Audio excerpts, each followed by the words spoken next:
Hello, hello, hello. Welcome to Royal Sussex Live. Welcome, one and all. My computer is like, what is wrong with you?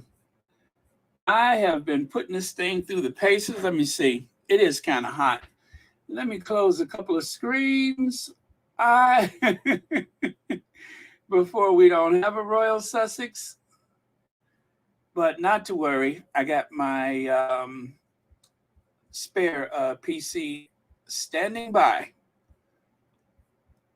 Okay. Um, I closed that. I closed that. I think we should be good now. Did you see how when I was trying to play the intro, it was just like it wouldn't stay on? That is because I'm over here busy as a cat covering up poop. Yeah, poop. That's the word, poop. Busy as a cat covering up poop. Okay. Oh man, this thing is kind of slow today. Huh. It almost feels sticky. But I did just, what's that? The update. I did do the update on it. So, Connie Bomber!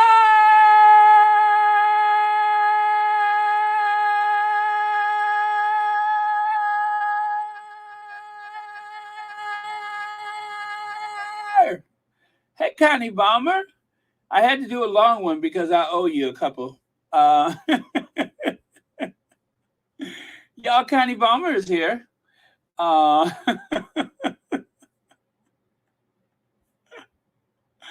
let me see who was first. Carolyn Teal was here first. Speaking of first, before I do anything else, I better get my slides up. Okay.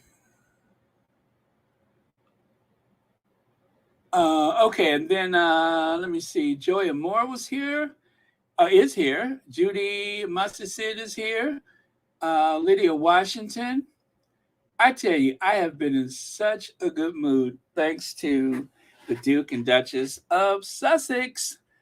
I just feel vindicated for my devotion because not everybody understands. You know what I mean? But that's why I'm so glad we have this community because otherwise, who would we talk to, right? Let's see. Hello, Lauren Williams. Eulebia is here. Mary H. Janice Goodrich is here. Lydia Washington. Yes, that's the official mailing address for Royal Sussex.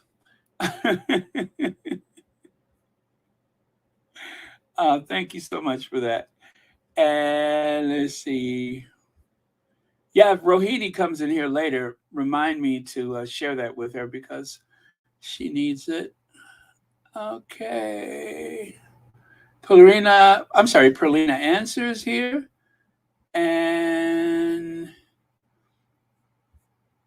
my goodness, you guys have been having quite the conversation. Lucy Wynn is here. Marilyn King. Oh, my hand is cramping, you guys. My hands are cramping. Oh, wait, did I do that? Oh, you know what? I didn't put that my thumbnail up there. Let me put my thumbnail. Almost forgot about that. I went through so much trouble. I might as well put it up there. I'm sorry, may as well put it up there for the English teachers in the group. I may as well put it up there. Is that the right way? Maybe I shan't. I shan't. I shall. Perhaps I shall put it up there.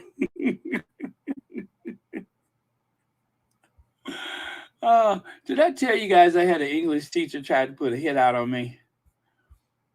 Yeah, couldn't take it. Couldn't take my creative English language. Okay. Oh, wait, that didn't work. Oh, I know what I need to do. Do it again. All right. Brenda Crane is here. I won't keep you guys waiting. I'm just waiting for the hey Shelly L, waiting for my slides to come up. Adios, love. Okay. Thank you for being here. Boo Boo Romeo, thank you. Marilyn King, Elaine Parker. Hey, Elaine Parker. We're starting a little early today. Yes, the video I put together loaded. It's all coming together, y'all. It's all coming together. You are going to get goosebumps. I promise you. You are going to get goosebumps. I was actually kind of ready already, but I said the whole point of today is to celebrate Harry, to celebrate the Sussexes, and of course, the main thing for this week is the Invictus Games, a place for respect. Oh, right. Let me do that. There we go. So I got the video ready. I'm going to show you a couple of things that is just going to make you like very emotional. But first of all, let's see how today started. So I posted a video earlier that showed them singing happy birthday to Prince Harry. And of course they did because, well, it's his birthday. And that was embarrassing for Harry. You know, he's such a guy and he doesn't really know how to accept that type of attention. It was all very humble and sweet. But still, hey, Nash Singby, there's so many people that love the People's Prince and wanted to celebrate this day for him. And I think the best place he could have possibly have been was in Dusseldorf, a name that has intrigued me my whole life. I just love saying Dusseldorf. And they did not let him down. They didn't let us down. Maureen Reed, thank you so much for 12 months membership. And thank you so much for being here today on Royal Sussex. And Judy says, the Sussex, sure, but you, Baron, make us happy. Oh, thank you, Judy. And thank you for being a member. And thank you for the super chat. You always know just what to say.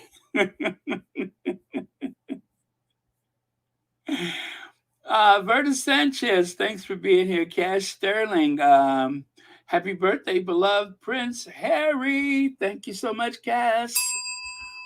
All right, and I hope I didn't miss any super chats or super stickers. Hey, Yellow Rose T wants to say hi to a few people. We're always glad to help out. Okay, so over on the left side is a collage that was put together by one of the squaddies. And over here on the right side, now I'm going to grab a few of those tonight because usually on social media, there are a bunch of local television stations.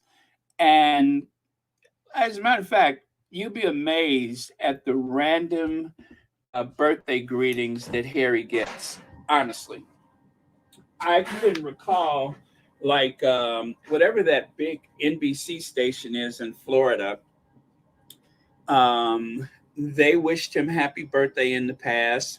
A lot of the charitable organizations will wish him happy birthday. And even some of the, I guess some of just the oddest, most obscure news groups, papers, and such. And sometimes companies will wish Harry happy birthday. So I am very, very inspired by that. Elaine Parker, thank you for the super sticker. And Novi D, thank you so much for being here. And Elaine, I hope you're feeling better. Now, this happened late one night, like night before last. Or was it last night? I think it was last night. Yeah, last night. Could you imagine just being out and about in Dusseldorf, enjoying what's left of summer and ready to embrace the coming crisp fall air? And suddenly, who comes walking down the street other than the Duke and Duchess of Sussex? I mean, you couldn't have made it up. You couldn't have made it up. It was so. Hi.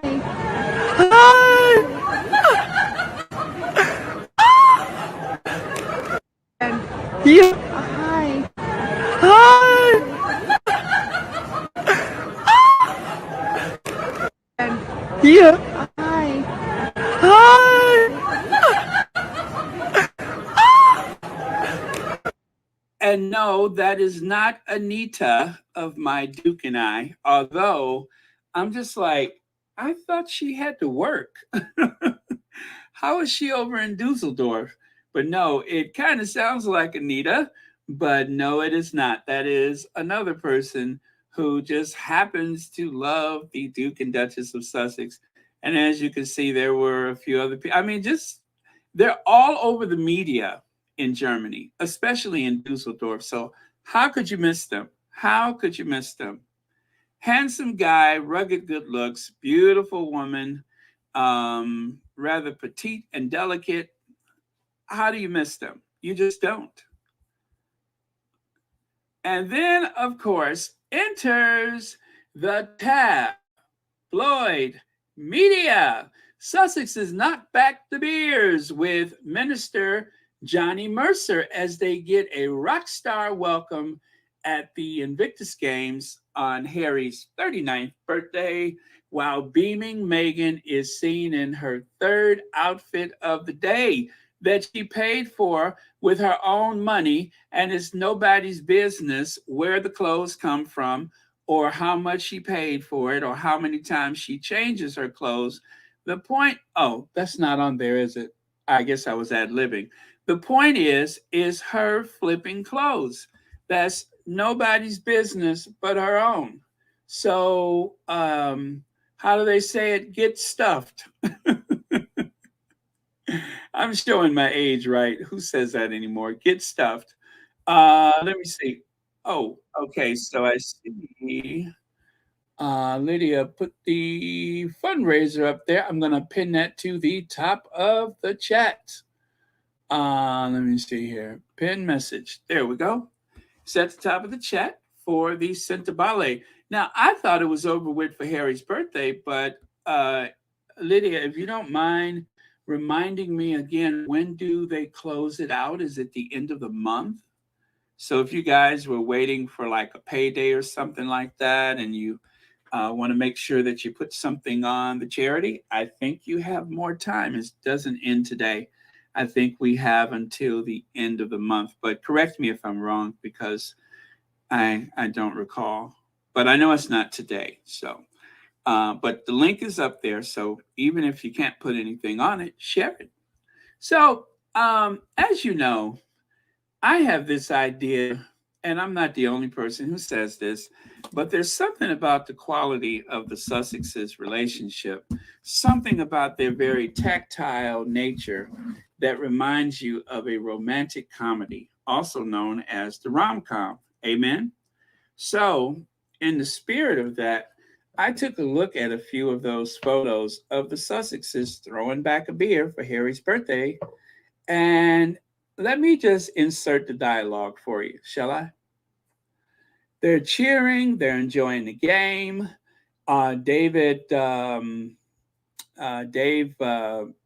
what's his name? Wiseman is showing everybody how flat his stomach is for someone his age.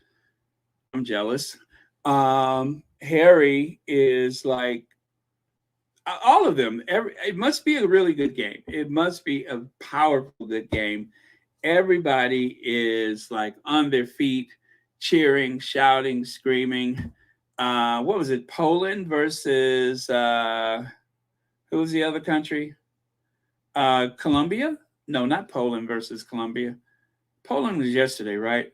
Anyway, I'll get to that. So let me enter the dialogue. So they are screaming, they're getting thirsty, they're excited. Dave's stomach is flat. He runs every day. And if you haven't noticed yet, do you guys notice one of the people in the background there that may look familiar to you? Huh? Do you see anybody that looks familiar? I won't say it. I'll let you tell me. But there's another familiar face behind the Sussexes. You can tell me who it is. Is Rohini here or no? Hey, Veronica Quick, long time. All right, so they're getting thirsty. They need their beers. But of course, you know how it is. Sometimes you're just not that thirsty. So maybe Meghan didn't want her beer. And Harry's like, I'm going to order a beer. She's like, okay, do you want one? No. And then all of a sudden, I mean, what do you know? They're in Germany. There's supposed to be some really good beer there. So Megan's having those second thoughts. Now, mind you, I'm just making up this dialogue because that's the way I see them, like a romantic comedy. So Megan decides, oh, that beer looks kind of good and refreshing. And next thing you know, she whispers, can I have a sip of your beer? Why didn't you order one? I didn't want one at the time. And then suddenly, there she is sipping on Harry's beer and sipping and sipping and sipping. I could just imagine them in their own romantic comedy where every time they go somewhere, Megan doesn't want anything until Harry gets it, and then all of a sudden she wants it. As a matter of fact, she's sipping his beer so fast and so furious that he is literally, just amazed at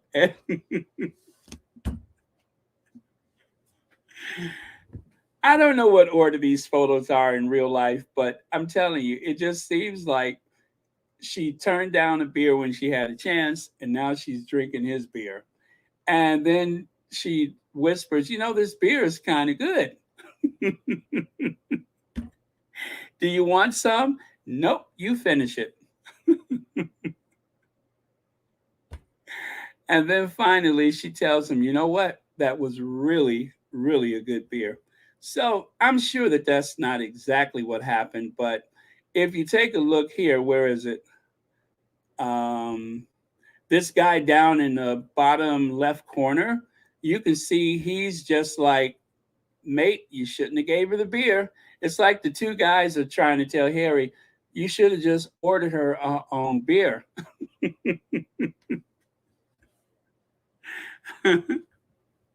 Anyway, if I had to interpret these photos, not knowing the couple, I would say, yeah, that's probably what happened. But in real life, I think Megan had her own beer. Nash Singby, thank you so much for the super sticker, and thank you for watching Royal Sussex. Now, let's get into the video that I put together. I Okay. It's not exactly, I tried to put it in order the best I could, but I may have to go back and forth a little bit. But I was in a rush because I'm telling you, this is why I'm kind of glad I'm not in Dusseldorf, because I could never do this if I was there cheering, because it takes a lot of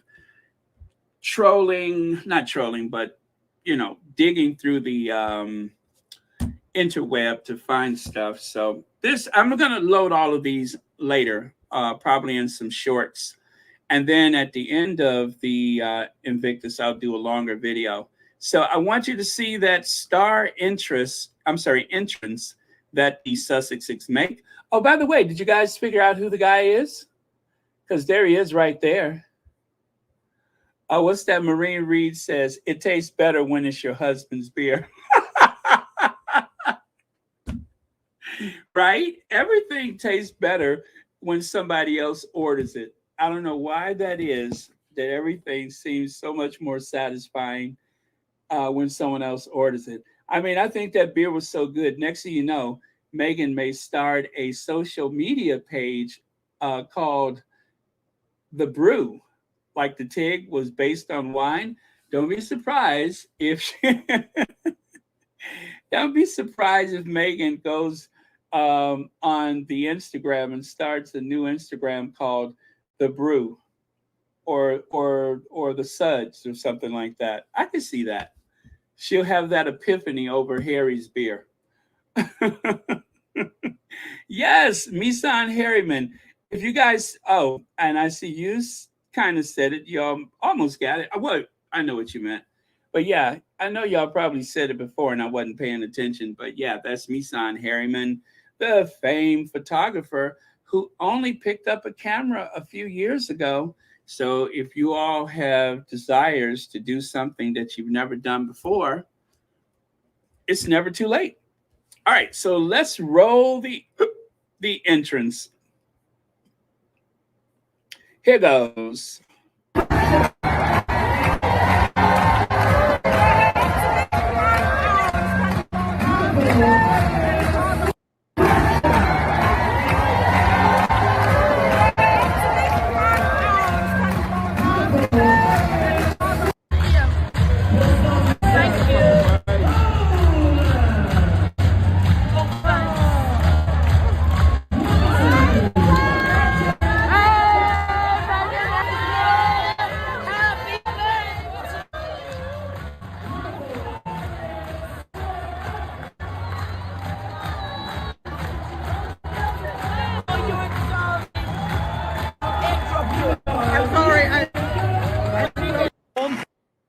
You know what? I almost love the amateur videos more than anything else because number one, it's easier to share them.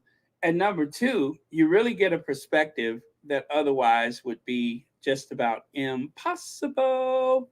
So, Maureen Reed, thank you so much for the super sticker. And thank you for being a member of Royal Sussex. Happy Harry's birthday to you.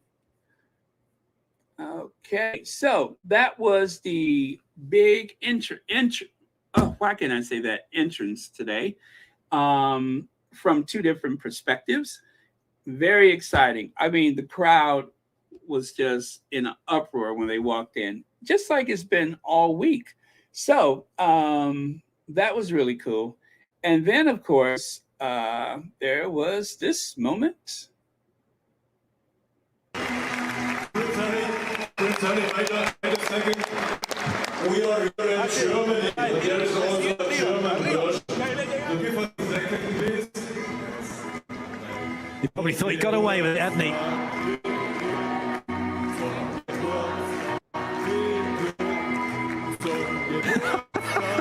Fantastic.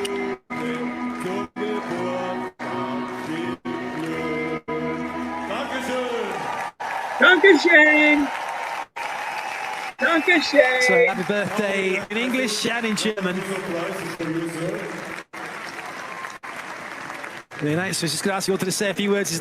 No, I don't, but he might. Buddy, please show what you have here. Now the gifts. Ooh, what have they got for him? Oh, he got him a beer, lovely. Oh, he's already got one. He'll have another one now then. And a cake, very nice. And the second thing, what we would like to give you, I introduce, this is Simon. He was a competitor. That's cool, isn't it? And in Sydney, he's working as a civilian in the German Bundeswehr. And this is Kevin. He competed in Sydney. On both of them, I'd like to present a T-shirt from our volunteers on behalf of all our volunteers. Great applause for the volunteers, please. Without the volunteers, it really doesn't happen. And that's a lovely, touching moment to present Prince Harry with a shirt from the volunteers. Everybody enjoying it, even the players as well. I wonder if there's enough of that cake to go round. Okay, thank you very much. I think Harry's saying, right, can we get on with the game now, please? There's a volleyball match to be played, and I want to watch that. So if you didn't get a chance to see the cake, I got a close-up. There it is right there. That's the cake. It says, I am, which of course I am Invictus. For the Invictus games, the I am. And you can see the sponsor, Boeing. And I believe Harry is holding a table tennis paddle. But yes, that is a confectionate and cream or something, Harry. Very, very cool. Beautiful cake. And looks like they rolled it out on a little trolley. So that is the close-up of the birthday cake. And no, I don't think it's enough to go around. But let's see what I see here. I see basketball. I see weightlifting. And I can see the target for the archery. So, and Harry is holding the table tennis paddle. So, very, very cool. Now let's go back to the video. So far, this is working out. I'm so glad. Well, I wonder whose birthday it might be.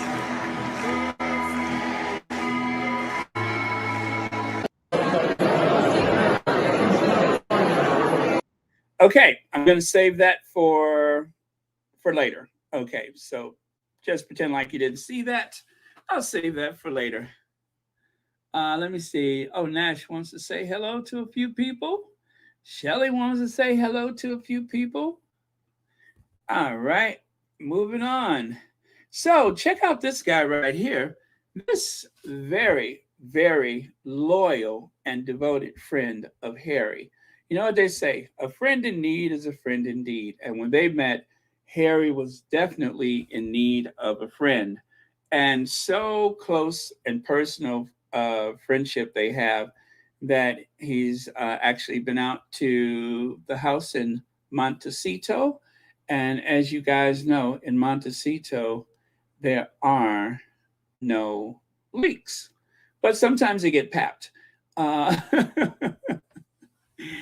Susie Q. Oh, wait. Susie Q, thank you so much for the super sticker. And Susie Q, if you think you're emotional now, you just wait because I got some more video for you.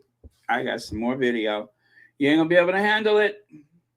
You ain't going to be able to handle it. I'm just letting you know. It caught me off guard. And Connie Balmer, thank you so much for the super sticker. And thank you so much for being Connie Balmer. Thank you for being here. Yes, it's a week of joy for all of us. I'll say amen to that. I will. I'm just going to go out on a limb and say amen, amen, amen. Okay. And so right there, Nikki Scott or Nicholas Scott and Prince Harry met when they were both enrolled at boarding school, Eton College, at age 13.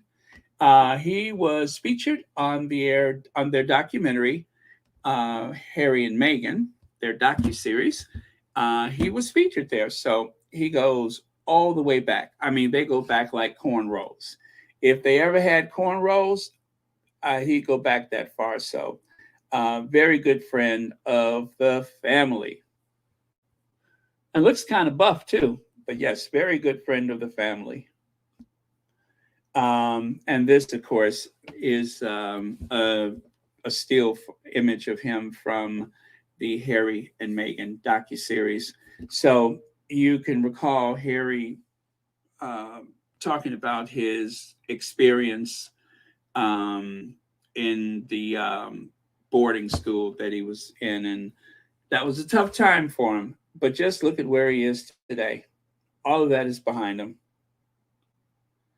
And this was a cake that was presented to Harry from the town. And of course, the mayor was the one who did the presentation. This was a cake presented to Harry from Dusseldorf. Yes, I mean, they loved him up today, you guys. They loved him up. I mean to tell you, they pulled out every stop to say, we love you. And there you see it, Invictus Games, Dusseldorf 2023, and the Landspaustad Dusseldorf. That's that guild hall where they, sign the book and everything. Okay. And of course, happy birthday, Prince Harry, Duke of Sussex, a home for respect. That is beautiful. That is beautiful. I mean, it's the colors. It's a cake. And who doesn't like cake? VS Speaks Royally is here. Let's see. Yeah, it does. Doesn't it cast a shadow on that horrid institution? Hey, Rhonda Bryant. And then, of course, Meghan broke out in the shorts again. A cream, looked like almost like a jumpsuit, right? And of course, the cream jacket and the sandals. Um, and if you look over to the left, there's, I suppose, one of the assistants from the Archwell. And, well, anyway, they have been very well taken care of. And what I love about it is that you don't feel the plotting and scheming and palace intrigue, the backstabbing, the manipulation, the mind games. You don't suppose that that's happening, because as far as we know, the Sussexes have been able to navigate their way into a very comfortable home. They have started up their foundation and their production company, Archwell, without a whisper of controversy coming from a single employee. Because as we know, in Montecito, there are no leaks. And as much as the palace and the courtiers and all of those royal rodents would love to believe that they have some inside information, they got nothing. Do you hear me? Nothing. And I'm not surprised. I am totally not surprised by that. Um, there is when okay, how do I put this? I watched the documentary with the assistant, the last secretary assistant that Betty Davis ever had. And this woman had actually worked for one of the royal households from some family in the Middle East. And they wanted to set her up with another client before they left the country. They were here for a while and then they left. And they wanted to make sure that she was taken care of. And see, without the absence of the aristocracy, we just don't have that kind of nonsense here where you would have these whispering campaigns as you would with the royal family. California is the best place they can be, the very best place. So, of course, this was a sensation. And I did not see the actual name of anything that she was wearing. If I did, I didn't notice it. But looking good, looking quite fly for the occasion. I mean, it was a very casual morning, so perfect look for her. And Teresa McDougall, thank you so much for the super chat. Ain't no stopping us now. We're on the move. That's right. You know that there's been some that try to hold us back. We're getting ourselves together. We're polishing up our act. Well, I have to tell you a story about that song one day, how I embarrassed myself in school. We had to sing that. I'll tell you about it later. Remind me. But thank you so much, Teresa McDougall, and thank you for being a member of Royal Sussex. And also, Stacy Crenshaw, thank you so much for being are you a new member? Wow, a new member of Royal Sussex. Thank you very much. Greatly appreciate it. All right. And then, of course, Harry. Harry trying to focus on the competitors, focus on the families, and yet somehow it's on his birthday. And he keeps trying to pull away from the attention. This was a little shake that she gave him. She just kind of squeezed his shoulder and his arm or his shoulders or whatever after they sang happy birthday to him. And of course, it's kind of fuzzy to see it on the video, but when you look at one of the photos, it's just like it's that much sweeter. You can actually really feel the emotion of the moment. Harry is so embarrassed, but ain't that like a guy? Just not wanting a bunch of attention. Just, can we get back to the game? That's why we're here. LDSW, cheers to the Sussexes on Prince Harry's birthday. P.S. Admiring the Harry's birthday cake from afar. I used to, let me see, used to be a cake decorator at my father's bakery during my late teens and early 20s. Oh, so you know how to do all that piping. I've never done that before, and I've always wondered, would I have the touch? Does it take a long time to learn to do that? But it just looks so cool the way they spin the cake and add the piping and do all of those shapes and everything. And now they got those laser printers that use food coloring that could put any type of image on the cake. It's incredible what they can do. But wow, thank you so much for the super sticker, and thank you for being here today. Greatly appreciate it. All right, so I still got a bunch of stuff to cover. So let's see. This is more of them at, I don't know who was, okay, so that's Poland because they were yelling Polska, Polska. So that's Poland that they're sitting with. I don't know who the other team was, but as I said, I missed a whole lot of what's happening because of editing and looking for stuff and trying to put everything together.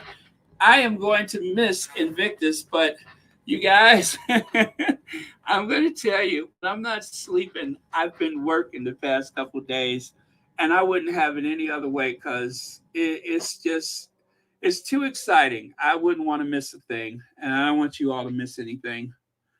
And then it was off to the races. Well, actually, it was out of there and on to one of the outdoor, I think it was track and field. I think it was track and field that they were headed to. And unfortunately,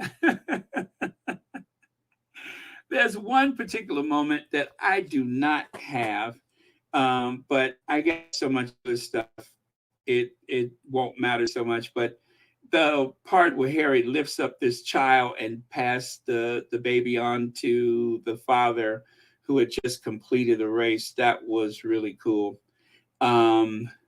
Let me see here. Oh, you know what? Let me take a look at something before I go on, because before I get too far, I just want to make sure that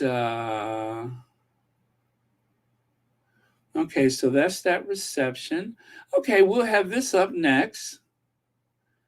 And okay, and then we'll go back to that part. All right, that works out. Yes, you'll get another look at the cake again. All right, so yeah, let's keep going.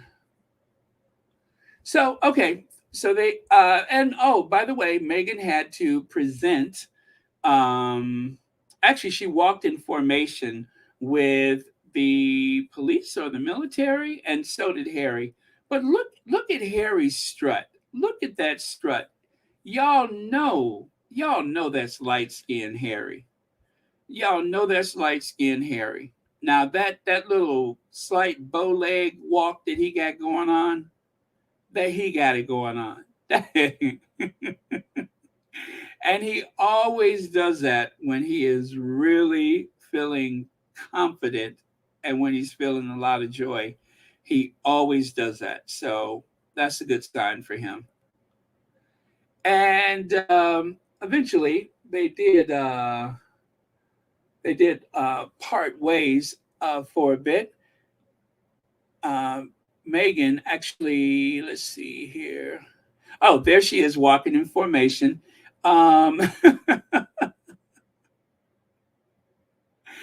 It looked like she didn't know that this was coming because the guy had gave her like a couple of instructions. He's like, oh, however he said it to her, but you can see him gesturing with his hands like, okay, this is going to happen and that's going to happen. And she had the biggest smile. Well, you can see there, she has the biggest smile on her face because this was supposed to be more like I thought more like a picnic type of thing.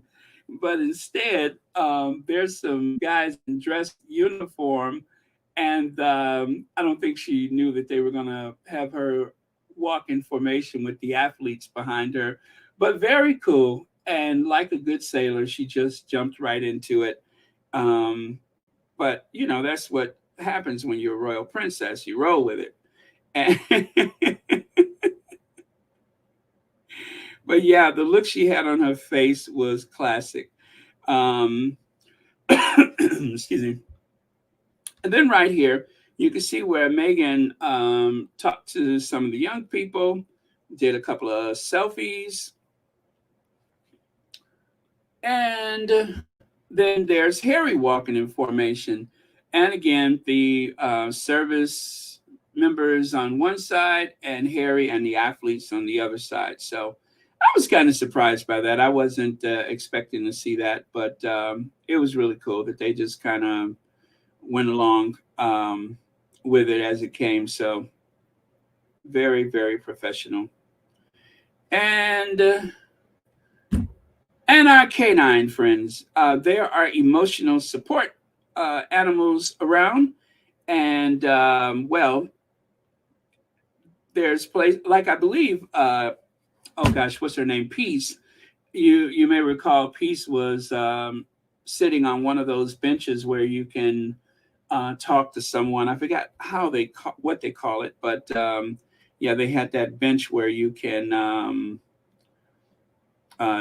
chat to someone if you're feeling like you need to have a conversation or whatever. So that was another one of those emotional support animals that just happened to be here, there, and everywhere. I saw quite a few of those over time. And then, of course, I'm thinking that it was either the bike. You know what, guys? I'm so embarrassed.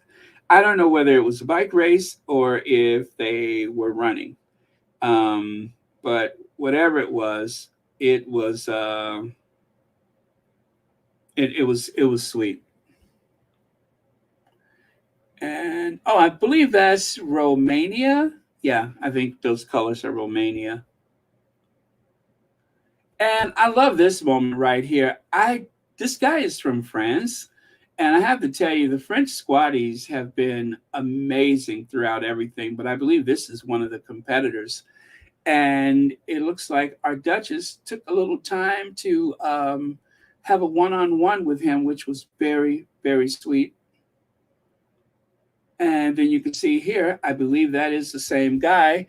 It looks like he has a photo of himself before his injury. I can't be for certain that that's what that is, but it looks like there's a photo of himself before his injury. And so he, of course, is holding that.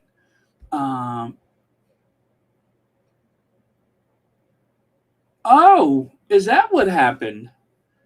It just broken his leg. Oh, my goodness. Oh, so he didn't start off in the chair.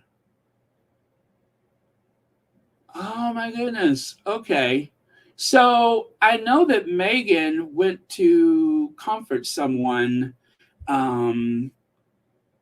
because of a leg injury. I wonder if this is the guy. Okay. Yeah, because one of the videos, you can see where Meghan scurries across the floor to go and comfort someone. And I don't know if this is the guy or not, but let me see. I think I have a video for that. Okay, so that's not it. Oh, there it is right there. Let me see if this is it.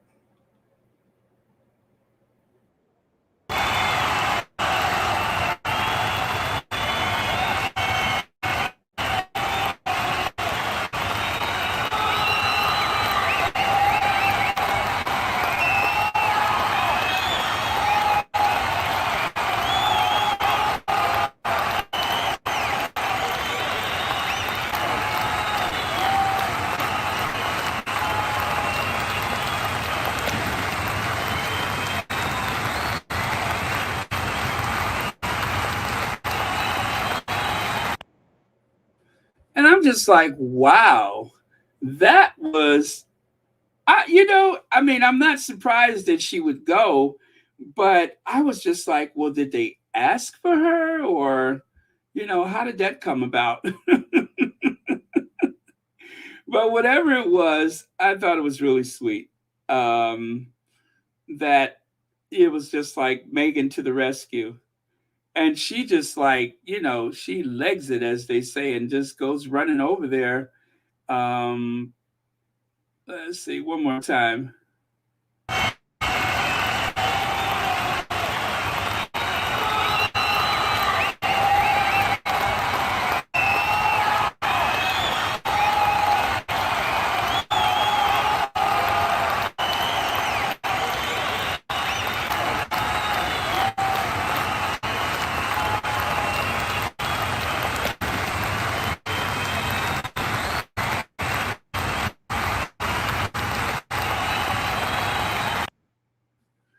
All right. Okay. And then, of course, I think this is that reception, gorgeous in gray. Meghan Markle looks radiant in a oh gosh, they have to do the price, but I'm going to skip that. But this, I mean, it is their usual cheek, but gorgeous in gray. Is this the same tabloid that is in the habit of finding the handful of photos where they catch Meghan off guard, and the ones I'm talking about?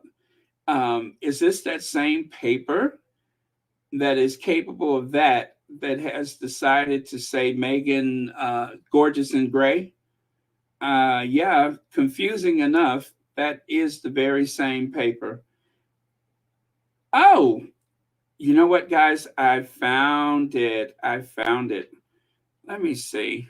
I got to share this with you. I got to share it with you. Give me just a second. Got to share it with you. This was like the moment today. Well, one of them. It was several moments today, but this is definitely one of them.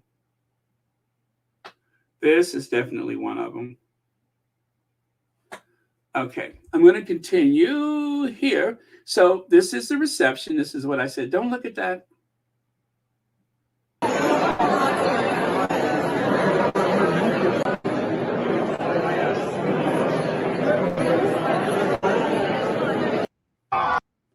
Okay, that, of course, is Meghan looking gorgeous in that halter top.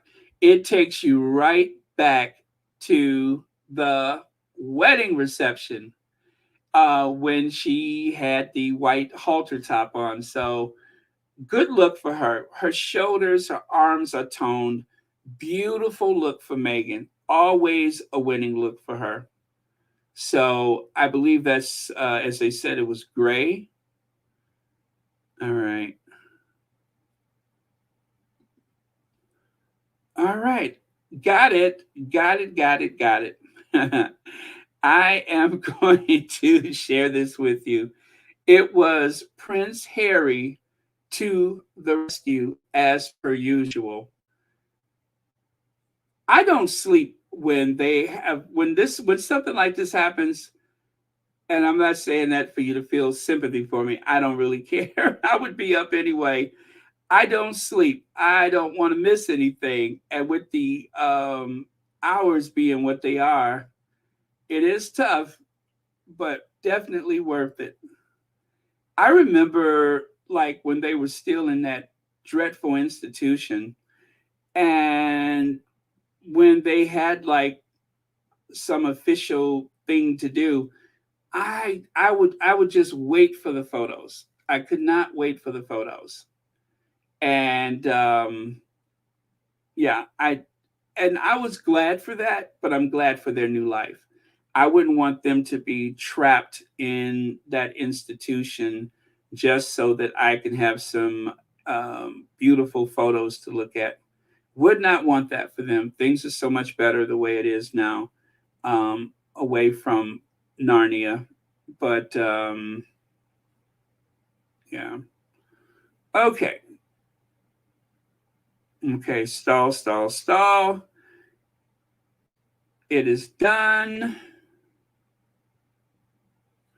And I am going to share it with you. Give me like all of 20 seconds.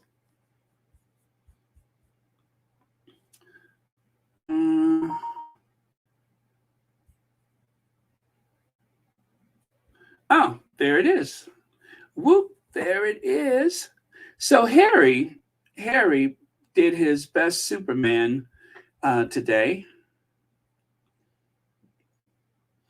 I won't say he rescued a damsel in distress, but he did help a little girl who wanted to celebrate her father's victory.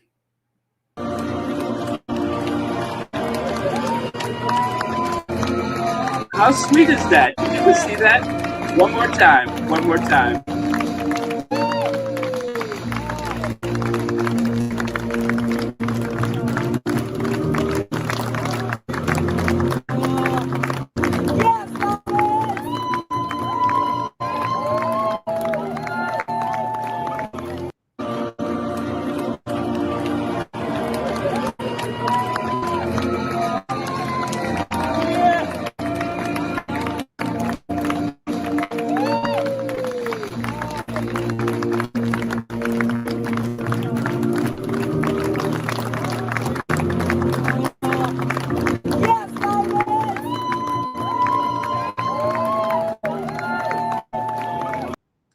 Don't you love it?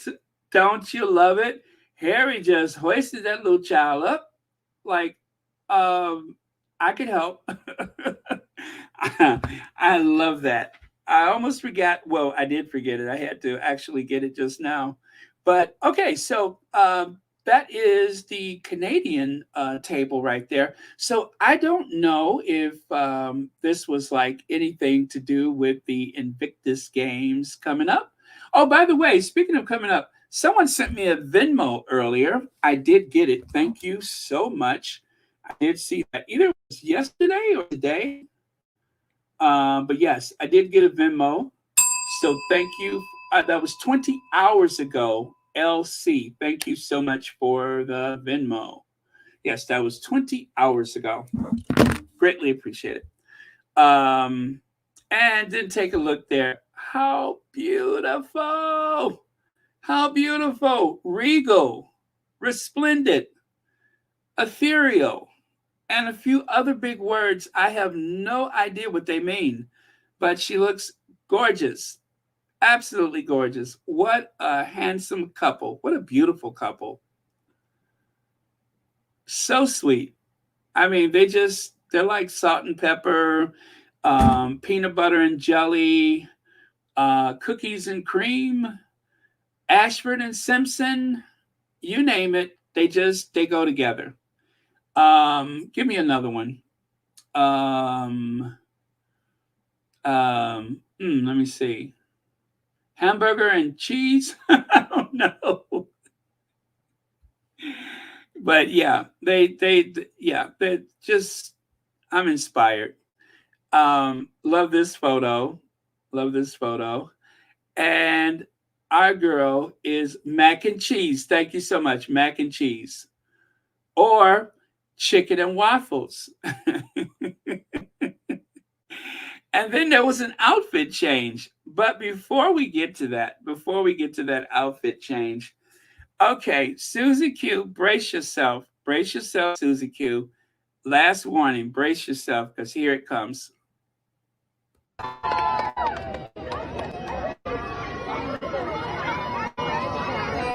Bon anniversaire, happy birthday!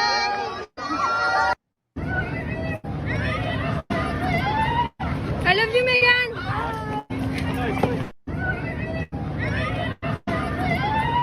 I love you, Meghan!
Did you all see the way those people, those kids was chasing them up the street like they were the Beatles? The kids were literally chasing them up the street. I mean, it was, you could tell that the security was very nervous. I'm going to show that again.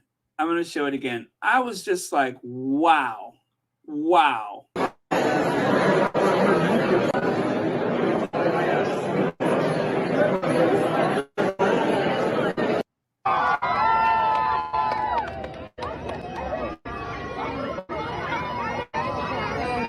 anniversaire, happy birthday!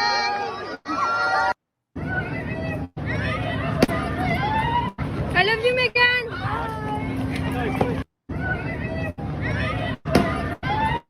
I love you, Meghan.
Get 15th of September 1984 was when Prince Harry was born. Prince Harry, wait a second. We are here in Germany. There is also a German version. Give us a second, please. Probably thought he got away with it, hadn't he?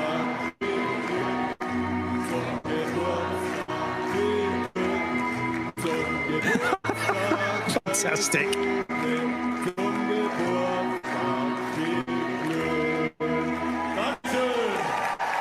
Dankeschön. So happy birthday in English and in German.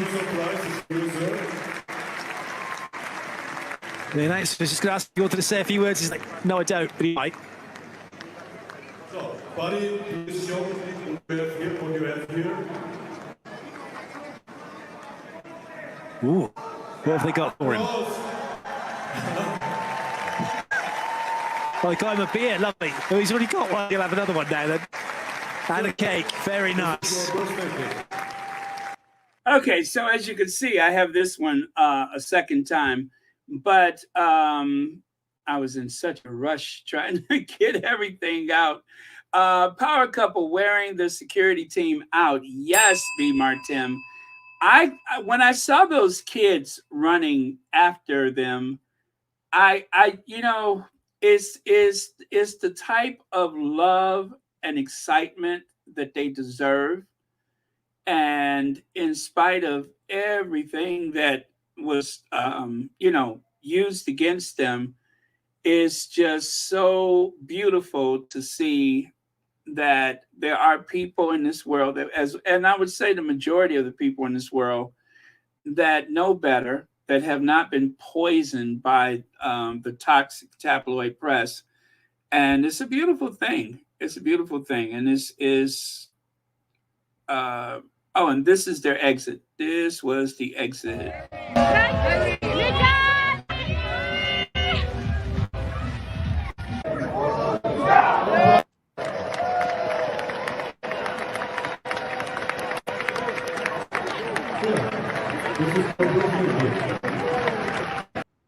And of course, another angle of the cake. So yes, the entrance and the exit from. So they were in the arena earlier today. Then they were outside and then back into the arena. I think that's the way it worked out. Kind of hard for me to put things in order, but she started off with the white outfit, then the gray, and then the blue dress. I think. I think that's the way it went. Anyway, that's my story, and I'm sticking to it. But yeah, it was pretty exciting. It was all pretty exciting. Let's see. Okay, yeah, and let me go here. So if you didn't get a chance to see the dress very well, there it is again. And wait, what am I doing here? My computer is being very sensitive today. I'm overworking it. Seamed stretched denim shirt dress. Oh, Meghan's signature shirt dress. Very cool with this one because you have the two tones of denim. Although I have to say, my favorite denim that she wore was the dress she wore to the polo match that time. The one with the tapered waist and it kind of had that bell shape to it. That was my favorite of hers for denim. And this, of course, Poland. Yeah, this is the match with Poland. And they did trophies. I mean, not trophies, but medals. We have not heard from our dearly departed queen in some times.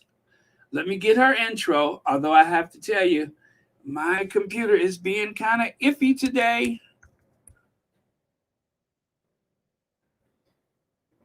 All right, here goes.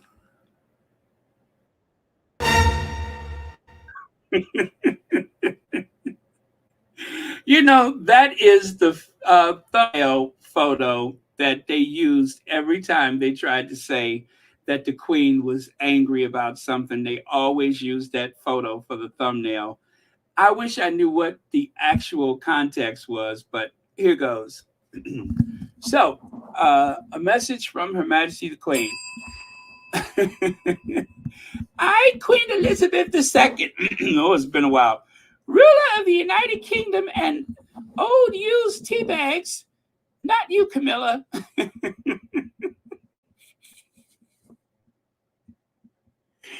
hereby declare there will be an old royal lady event for the next Invictus game. I have to make money somehow. Queen out.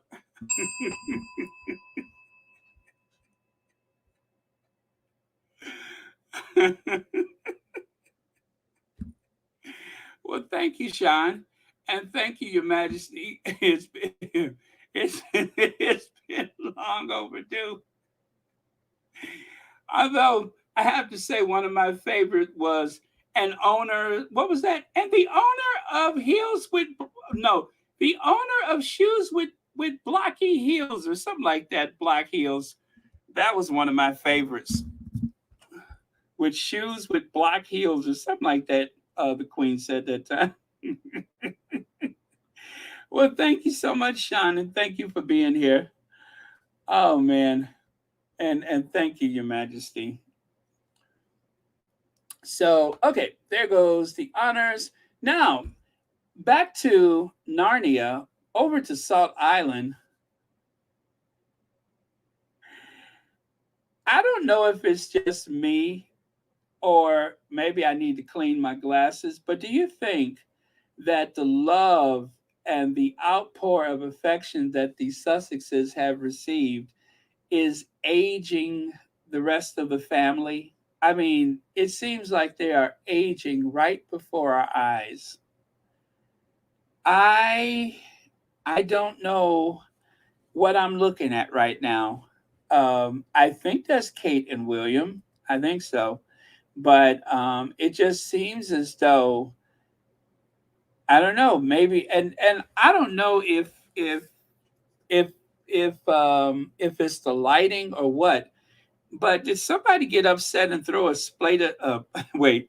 Did someone get upset and throw a plate of spaghetti on that little girl's dress? Yes, no.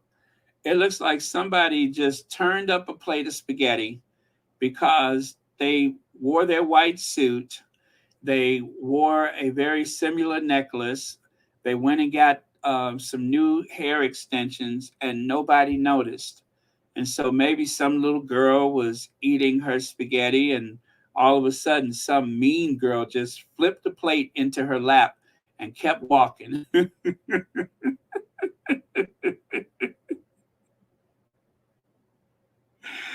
I don't know. I don't know. But you could see that the little girl is looking like, yeah, you just wait. But it just seems like somebody got a little salty and just took it out on that dress and just threw a plate of spaghetti on it. If that is spaghetti, it could be cocoa. I don't know what it is. But it seems like the mean girl wants to get out of there as fast as possible. Uh, what a weird imagination I have. YM Joy says photo is from when Will reminded her he'll be king. Uh-huh. Thank you for the super chat. Yeah, well, I tell you, they seem to be aging right before our very eyes. All of that trouble they went through with the Earth flop. Well, they still got next week. William's going to make a solo trip, right? So next week he'll be able to try to catch up.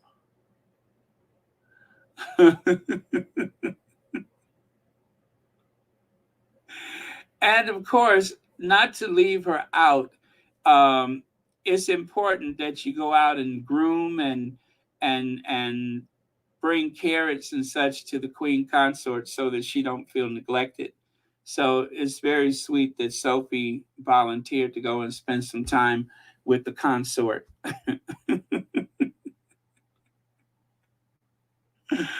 Okay, now here's a couple of miscellaneous. Actually, I showed that photo already, the one on the right. And as I said, the French squaddies have been showing up and showing out. They have really been a force of good at the Invictus games, and they have made their presence known. I think I showed you one of the T-shirts earlier from the French Sussex squad.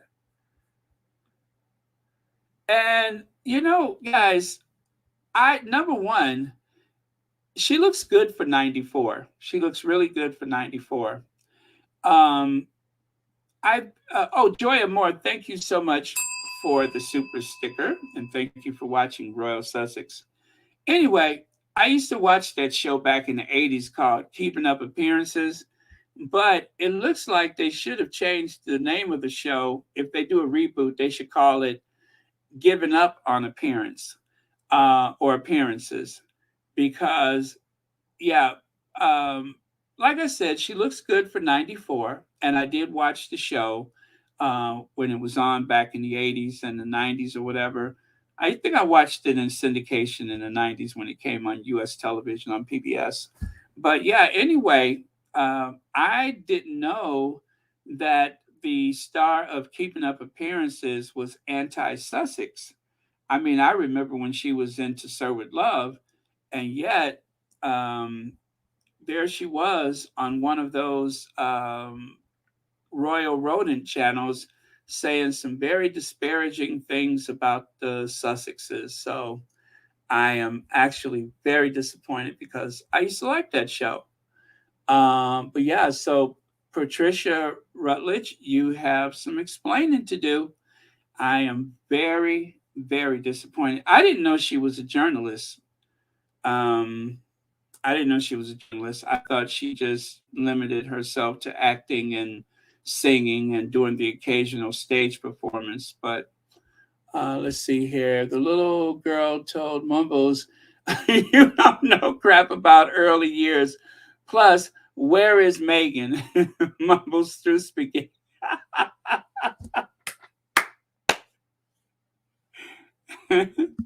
Well, of course, Black Queen, this requires us reaching out to Kensington Palace for comment.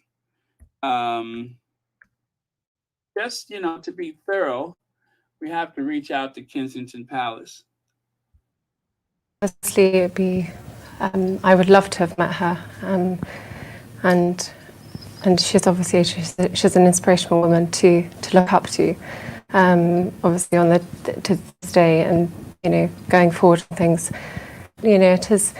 It's a wonderful family. The members who I've met have achieved a lot, and very inspirational. So, yeah, I do. Okay, she said what she said. So, okay, full disclosure, I just realized I made a mistake. That is not the star of Keeping Up Appearances. That's the star of Keeping Up Appearances. This matronly lady, that's Patricia Rutledge. I don't know who this is. She's a road reporter. I thought it was Patricia, but it's not. Well, you can see the resemblance, though, can't you? You could see that very stout, kind of heavy set.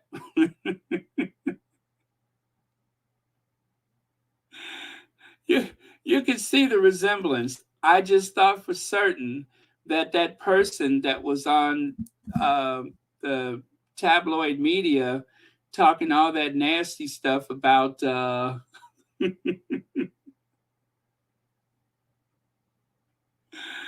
that is the weirdest resemblance I've seen ever since I saw the Love Child of Tammy Faye Baker. But maybe her daughter.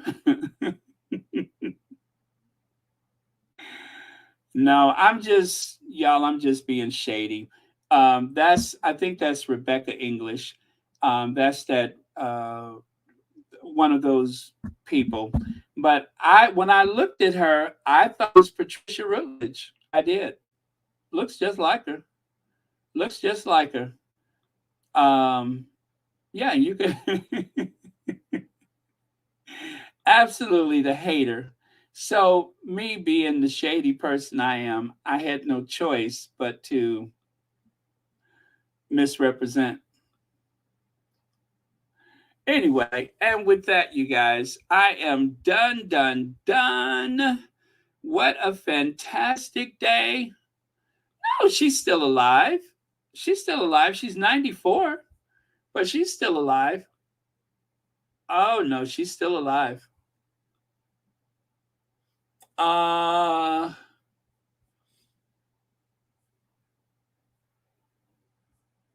Yeah, she's still alive. She doesn't do anything anymore, but she's still alive.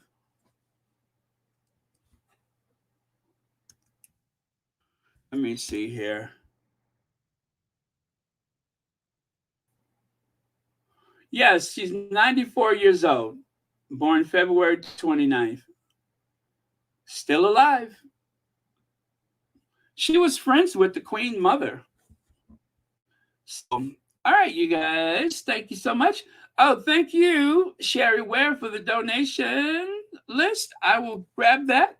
And thank you all for being here. Wow, getting out of here early today. 1 hour, 16 minutes. Take it while you can. I am going to post like crazy. All of that stuff I shared with you today, I'm going to post it later. So if you want to see the kids chasing after the Sussexes again or any of that stuff, I am going to share it. Oh, you're welcome, Connie Balmer. And I tell you, after this week is over with, I hope that will be a daily occurrence. But this Invictus game is not helping my situation at all. Although I'm glad for it, but before I go to sleep, photos are coming across the wire, and I just cannot look the other way. You don't want to know what time I went to bed this morning. You don't want to know. But it was not reasonable. Okay. My list.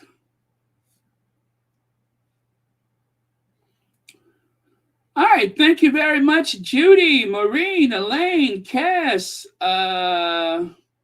Nash, Maureen, Susie Q, Connie Balmer, Teresa McDougall, Stacy, LDSW, the anonymous Venmo donor, B. Martin, Sean, YM Joy, Joy Amore, and of course, Black Queen. Thank you all very much for supporting Royal Sussex. Now, tomorrow is the closing ceremony. It is going to be a very, very emotional day, I could assure you.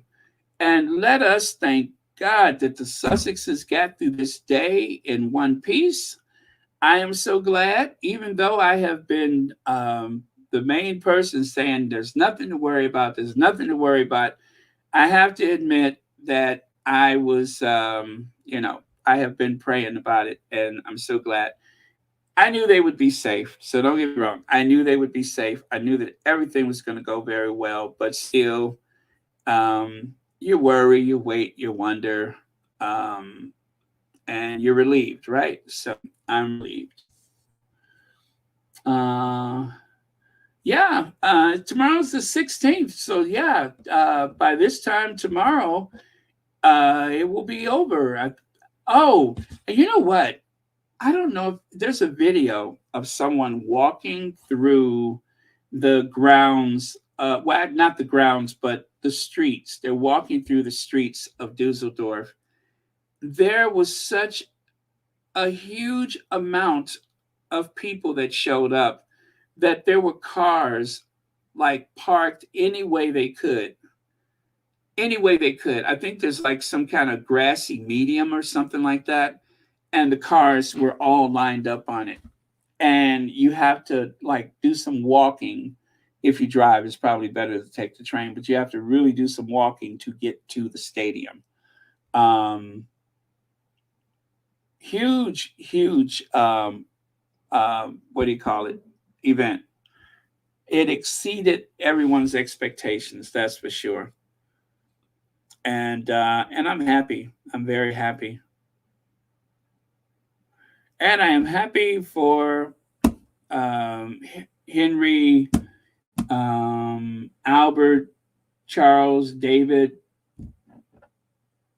in something like that order. Mountbatten-Windsor. Very happy for him. Yes, good night. See you tomorrow, Laverne Williams. See y'all.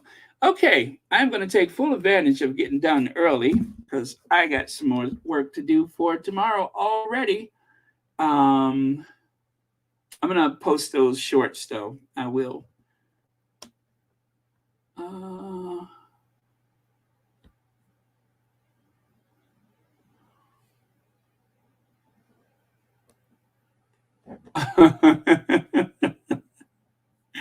Now listen, don't you encourage me. Don't you encourage me. Because you know, that's going to be all I could think about now. That will be all I could think about. Oh, won't that be interesting? He'll be fine. He's going to stay close to the UN. It's a pretty quiet neighborhood over there. Thank you, Teresa McDougall. I had fun today.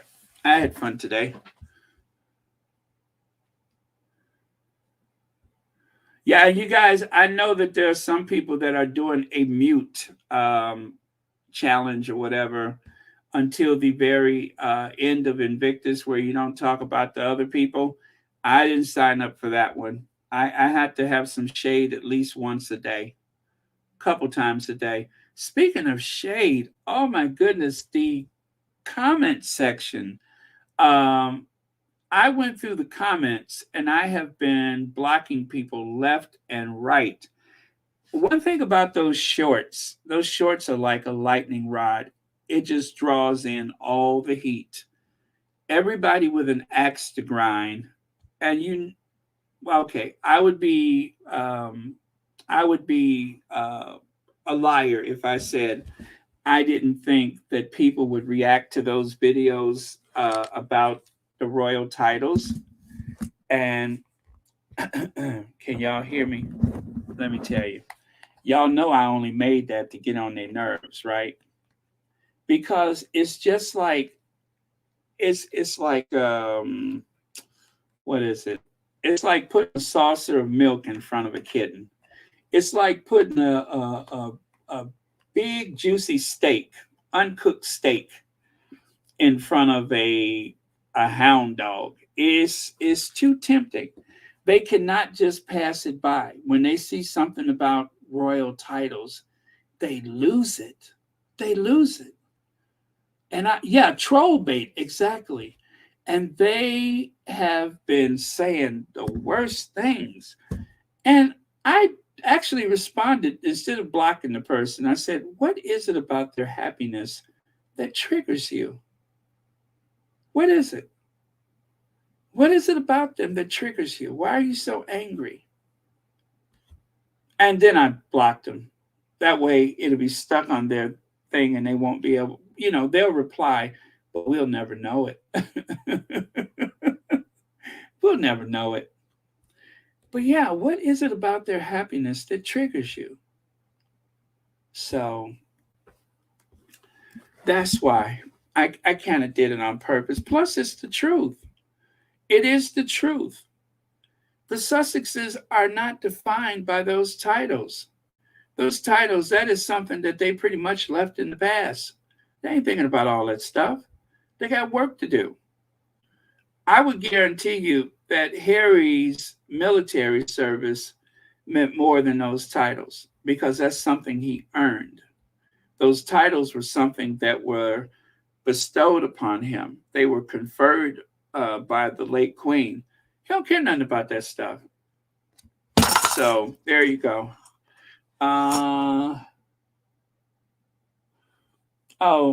Joanne Baker says, Henry, Charles, Albert, David, Mountbatten-Windsor. Yeah, what you just said. That's exactly what it is. Thank you.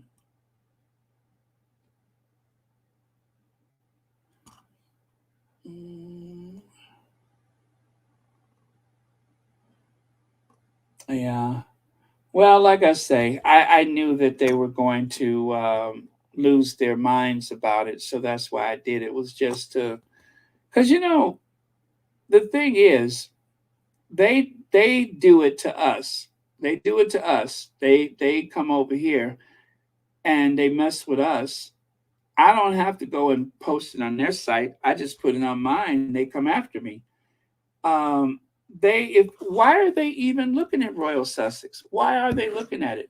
And do you know, sometimes when I go through the channel of some of the Derangers, do you know that they are subscribed to Royal Sussex and all the troll channels and a couple of the other Sussex friendly channels? And I'm just like, why do you do that to yourself? I mean, thank you for the engagement first and foremost, but why would you do that to yourself? Isn't there something else you can do besides that? Go for a walk, spend some time with your family, clean your teeth, get rid of a few of those cats. There's got to be something else. Like, how about this? Move out of your mom's basement. But instead, they go out of their way to leave these comments that nobody's going to read.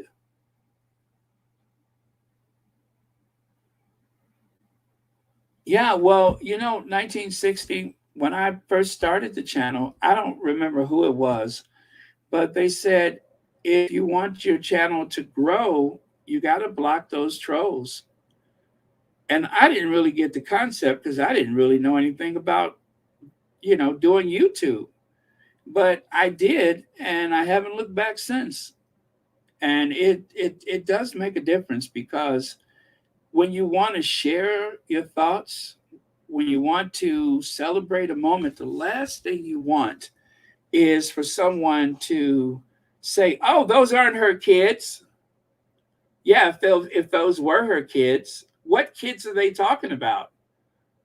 And I'm just like, does that not get old? And the person that's doing it is trying to be as deliberately as cruel as possible. And so in my own polite but yet shady way, I found out that I could, you know, respond in kind by doing something like a video about titles. They're not royal anymore. Really? Because it seems to me Harry was born in that family, so can't take that away from him. And if you try to take the Duchess away, nobody's going to call Meghan Princess Henry. They're going to call her Princess Meghan. She's not a princess, she's a duchess. So, does it get on your nerves? All right, then she's a princess.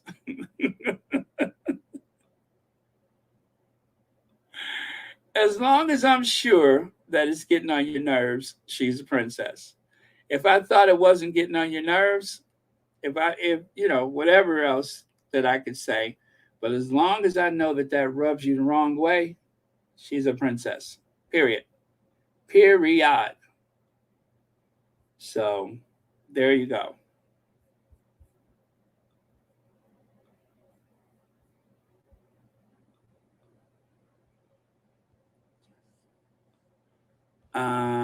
It was accurate. The fact is, the Sussexes chose not to use the ARH upon departure. Yeah, Harry said they could have it. Harry said they could have it, and they wanted him to keep it because they thought he was coming back. They wanted him to keep it because they thought that they were going to get them back.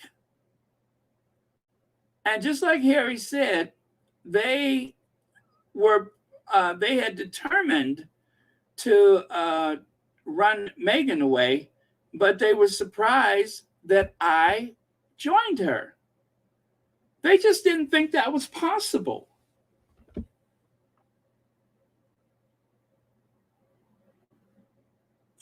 Uh-oh. Let me see here. Let me see here. I've seen Her Majesty in shorts back in the day in 1992. And we all know what happened in that year.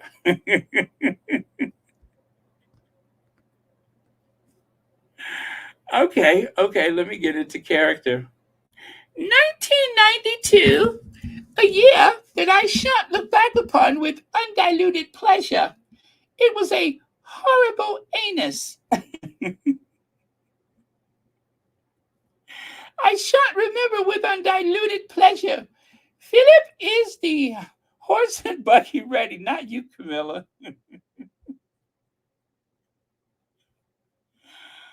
1992. Oh boy, I tell you, that was a tough year. That was a tough year. If you could survive 1992 and be a queen at the same time, you could survive anything. You could survive anything. It was like a country music record.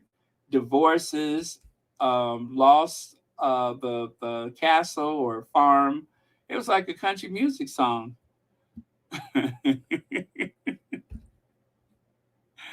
Okay, y'all. It's an hour and a half. I'm fixing to go.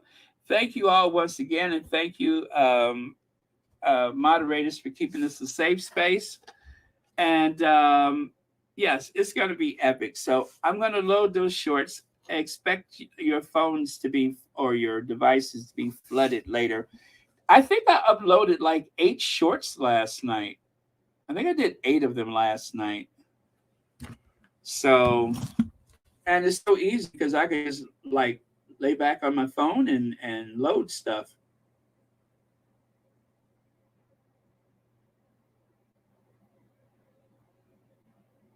Yeah.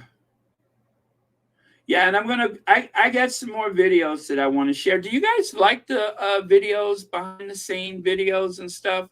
Because I rather fancy those. I like the perspective image of views from the people in those spaces. It, to me, is so much more interesting than just like looking at photos and stuff. I like that. Let me see. Black Queen says, Baron, say this on Miss VS Trash Time. Deranger wrote on X referring to Meghan. She dresses well, just like her mother-in-law. Princess Mercedes wrapped neatly. Oh my goodness. Someone said that? Oh my goodness. They are losing their minds, Black Queen. It was the one person that I responded to. What they said was so vicious, unnecessarily vicious, and that was just about titles. And I'm just like, wow. Wow. Yep. This is like really affecting the Derangers.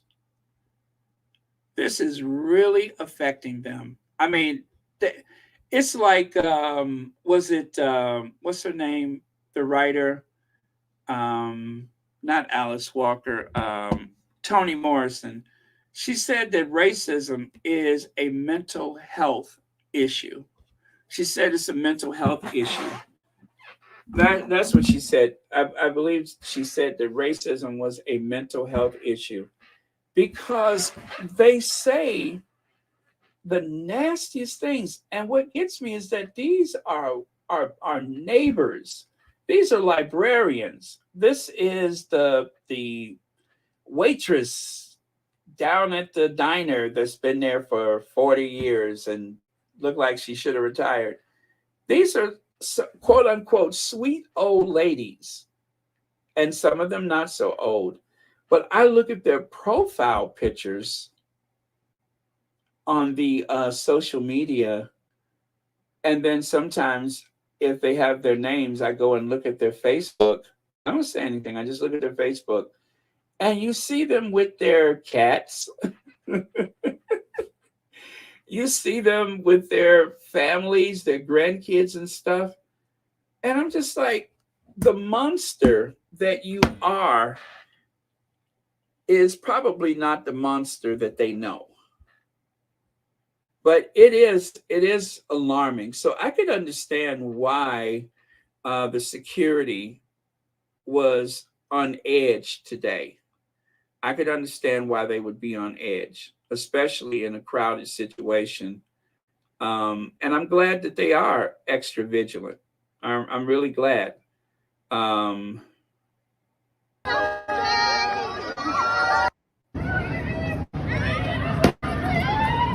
love you, Meghan.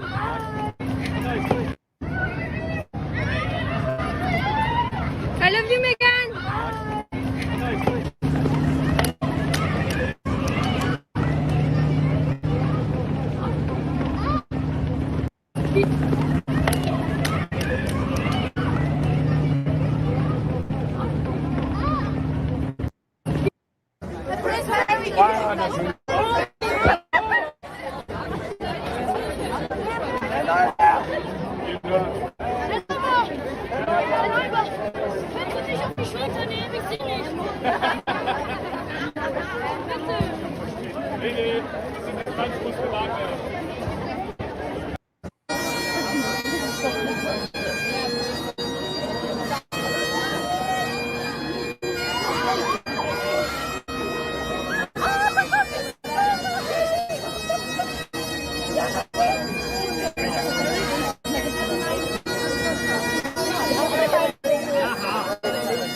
Thank you, Black Queen. That was eye-opening. I had no idea that happened. Of course, I was asleep, but that is sick. Let's see, Baron. They aren't smart. I'm sorry, Baron. They are smart or aren't smart, or they was to take the. Oh, okay, yeah, they are smart, or they was to take the title. All the sin will break loose on them. Thank you, B. Martin. And Sometimes God will do for you what you can't do for yourself. And sometimes you have to lose everything to gain things in life. You really do have to lose things. I went through that before myself. Oh gosh, it was some years ago. I was as poor as I had ever been in life. And I finally got myself back up on foot, and I bought a ticket and I went to London for the first time and spent a couple of days in Paris on that same 10-day trip. So I know what that's like. And I don't regret for a minute having gone through that. I was glad for the experience because it was the one time in life when I knew what I was capable of, that I could actually, lose it all and get it all back, which is exactly what happened. So it's a good experience to have, even though it may not seem like it in the moment. It is, and of course, it's not for everybody. I mean, I say that to some people and they're just like, I didn't like it. I didn't like it when it happened to me. And I get that too. But I was glad for it. It felt like a rebirth, like a renaissance, or like a regeneration.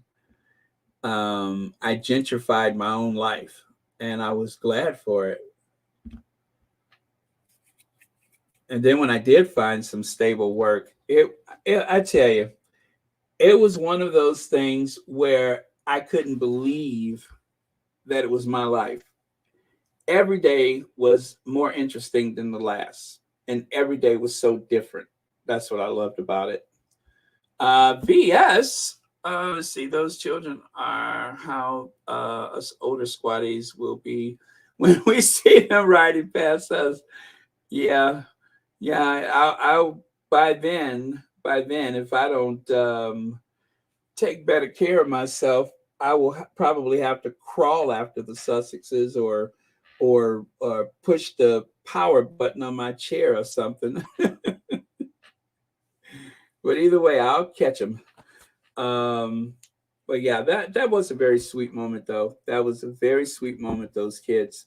But the excitement that they had in that moment, it was like, what do they call it? The fever pitch by that point. And I hope this changes something.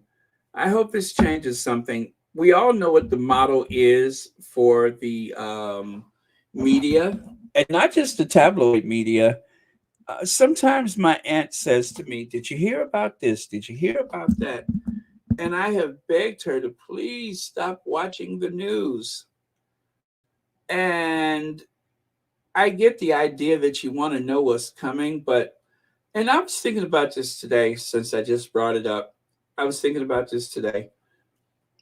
It's easy to say that, oh, these are the worst times ever. But don't you know 100 years ago when they had the global pandemic, that's the same thing they said, which that one was probably worse. Then World War I, then the stock market crashed and all those things happened. And I'm pretty sure they said the exact same thing. But the truth is, there's more people in the world than ever before. There are more people putting pressure on the environment than ever before. There are people building homes in floodplains because they can, not because they should or because they have to. There are people who move into canyons that are prone to brush fires, not because they have to, but because they want to. They don't ask the experts, they just do it. If somebody will build a house, they'll buy it. There's a lot of places that people live where they shouldn't. And there's a lot of, problems that happens. Like if a dam breaks, well, I mean, let's face it, there was a lot of intervention from the West, from the US, from Europe that has caused problems in other places in the world. And then when those people migrate to the West, when they want to migrate and enjoy some of the benefits that we enjoy every day, everybody's having a meltdown. And you know how I am. I am very much for people migrating. I think it makes sense. How long do you think they're going to stay and starve, or how long do you think they're going to stay and suffer through droughts and stuff before they decide they want to come to the land of milk and honey? And fighting against it only costs more money. So they can accommodate those people, get them working, and have them contribute to the economy. Let me see. W has offered the New York migrants a smile.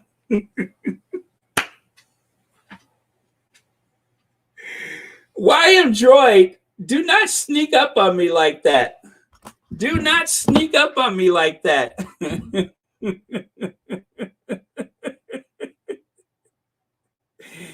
I was sitting here minding my own business. I wasn't bothering you in the least bit. How dare you sneak up on me with that one?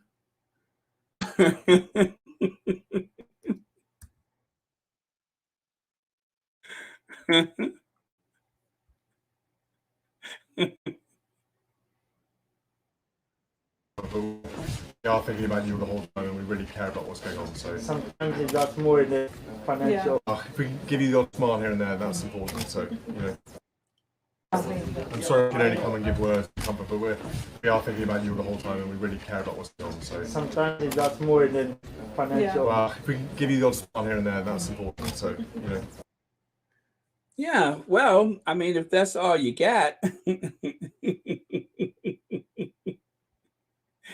if that's all you got, I mean, we'd gladly take the money, but if that's all you got, but yeah, okay, well, that explains why William is going to New York then, so he can do a little smile and a wave.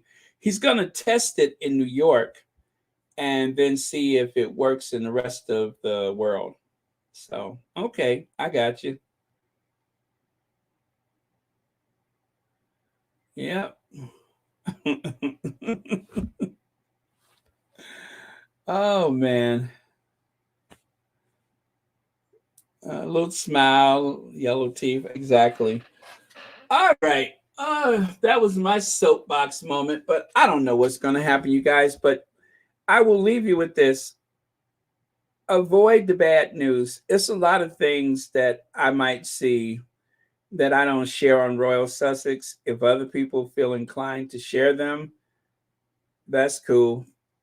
It's just a matter of personal choice, but not everything, especially until we know the full story, because I don't want to contribute to anybody's anxiety. I don't want to cause anyone to feel anxious.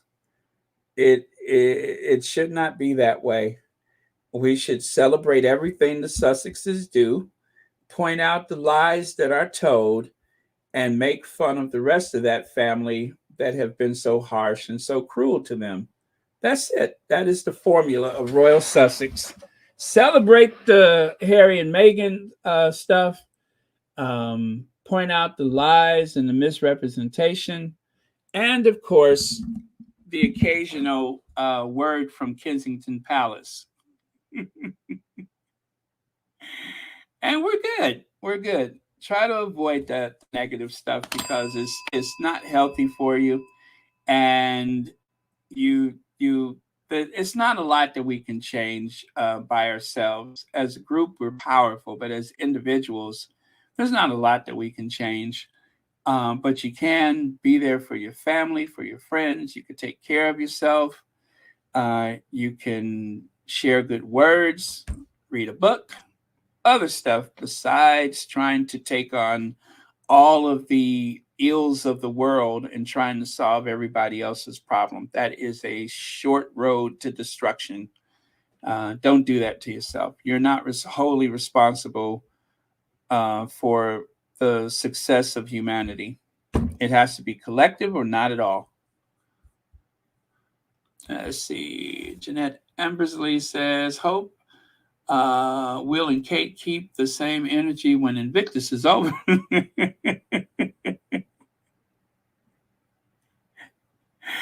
I don't know, Hope. They look a bit worse for wear, if you ask me. I mean, they literally seem like they are withering on the vine. I'm actually kind of concerned about them. They look like they are withering on the vine. Let me see, where are they? You see that? All drawled up and yeah. Yeah, they turning over plates of spaghetti.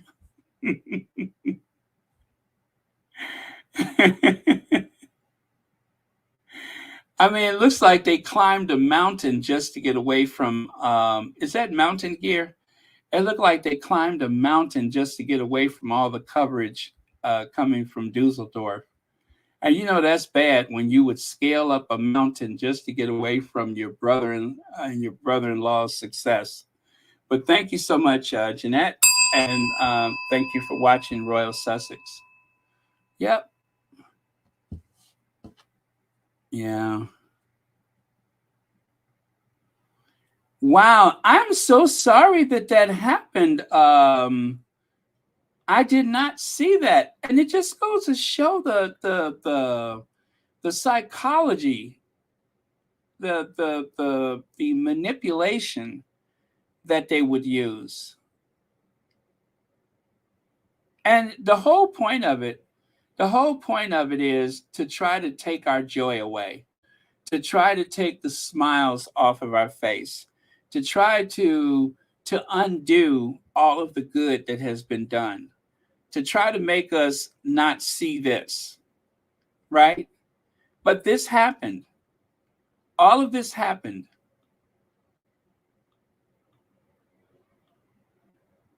Can't take it back. Can't unring a bell. Who was it that says you can't go backwards on a one-way street?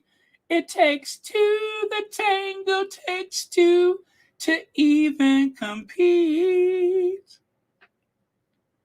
Let me see who said that. Anyway, but that was a very wise lady that said that. Hey, baby. Dun, dun, dun. What song is that? Pillow Talk. That's it. With this pillow talk of mine. I still remember that. You can't go backwards on a one-way street. It takes two to tango, takes two to even compete. Oh, they don't make it like that no more. Well, too bad that happened, but I'm too happy to care. I am. I felt like I needed a bath yesterday after I looked at some of the posts that the Derangers made on Royal Sussex. But just keep reminding yourself, they are desperate. They are in shock. They are going through the stages of grief because the Sussexes are loved. The Sussexes are the moment. Meghan is the moment. And they just can't handle it. They can't handle it. The safest place that Meghan had been, probably that I could think of this whole time, was when she was nestled between the group of Ukrainians and the Nigerians. Gosh, I almost said it like Angela Latrine. You know what she really wanted to say. When she saw that N, you know what she was really thinking. But she had to try to fight it, though. But yeah, I mean, Auntie had her. You know what I mean? Where's Auntie? Where is Auntie? There we go. Auntie had her. Auntie has her right there. That's safety and security. That's love. Let's see. Helen Cole says UK taxpayers need to thank Meghan and Harry for making dull Will and clueless Kate out of their palaces to stage events. Yeah, exactly. If it wasn't for the Sussexes, they would probably be doing maybe a third of the amount of work that they're doing. And yes, this is the Meghan effect. These are those 5 a.m. emails that shook the world. This is a grown woman closing her own car door that shook the world. Thank you so much for your super chat. I hope Petal comes on today.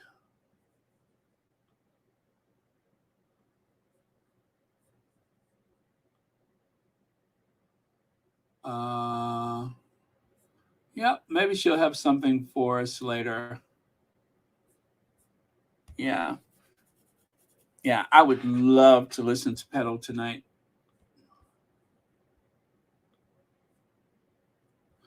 Oh, Chris Ship with a P, not a T. Chris Ship with a P, Chris Ship with a T. No, it's with a P, not a T, not Chris Ship with a T. Oh, man. Yeah, Chris Ship with a P, not a T. It's important to note that, otherwise it might come out the wrong way. Hey, I know what you all are trying to do. It's been almost 2 hours. I'm getting out of here. I just looked at that clock. and y'all just sitting there thinking of anything to keep me going. Well, it's not going to work tonight because I got work to do. Let me see here. Yes, that was in the Daily Express.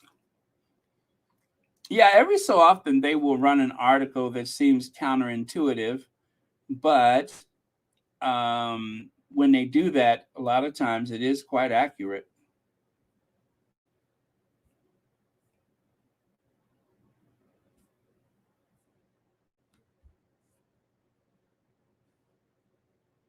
Yeah, I am enjoying myself. I am.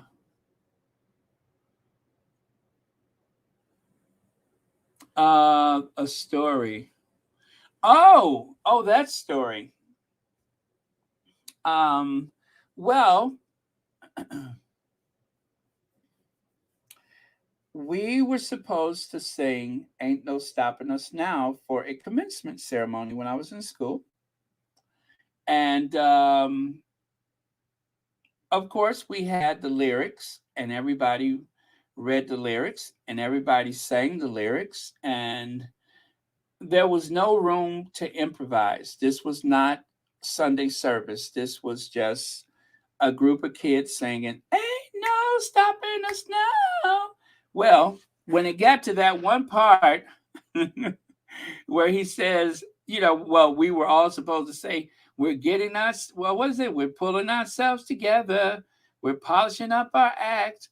There was one person in the entire group that went, wow. And when I went, well, everybody turned around and looked at me. I was so embarrassed. There was no well, but I was improvising like the what is it, McFadden and Whitehead, whoever sang that song.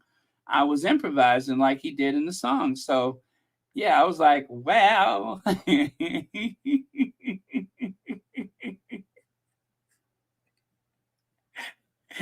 But I was, you know what I'm saying? I was in it. I was feeling it. I was feeling the music. But I was not supposed to throw that well in there.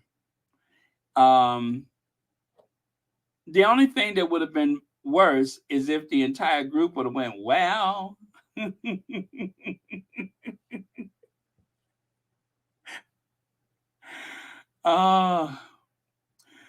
Yeah, I have some really fun, embarrassing stories.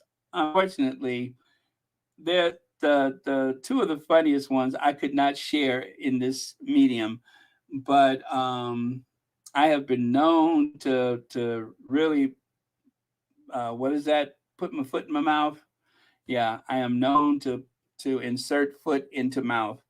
And especially when I'm excited and carried away.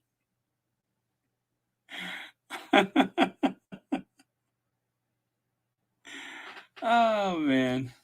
Hey, it's a good song. It's a good song. And I was excited and I was really feeling it. And it just came out. Oh, man. I was so embarrassed. Everybody turned around and looked at me with that scowl on their faces, like scolding me for ad-libbing on the day of the recital.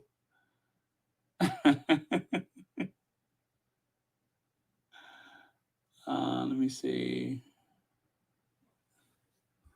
What is that? Song is that?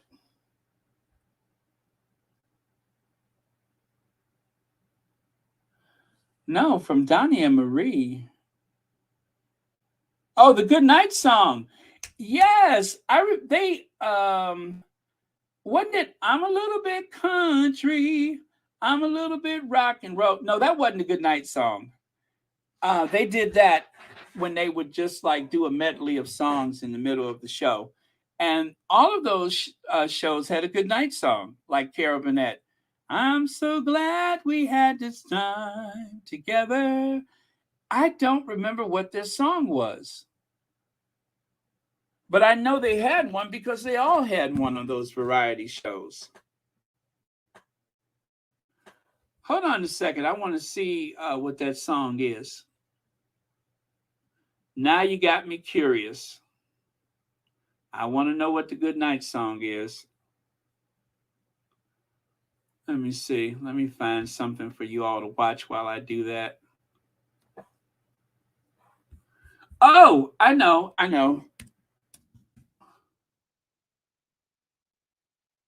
Okay.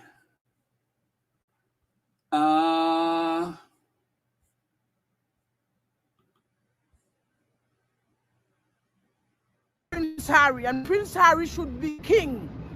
He should be king. Prince Harry, not William. William and all of them in there is a weird witch, the devil himself, because she is part of why Princess Diana is not here. I do not like them. I am from the islands, and we don't need them in the Caribbean. Get lost. Demolish the monarchy. This is 2023, okay? And I will support Harry 100%. I do feel for him. Yes, I do. And everything in the book is the truth. And Charles is the monster, not Harry. Harry is no monster, not Meghan. He's bringing the story out right now. They're evil people, they are not nice people.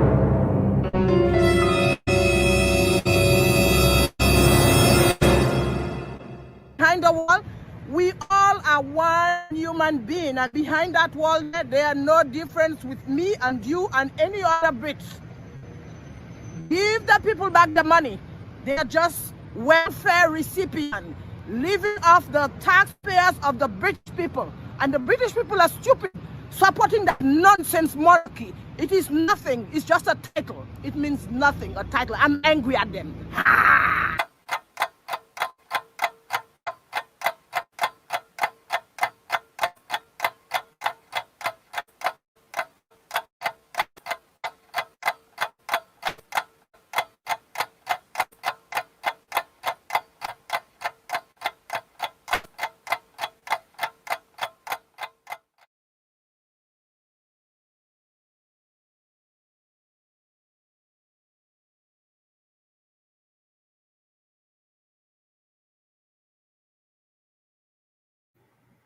You know what? I totally did not recall that song.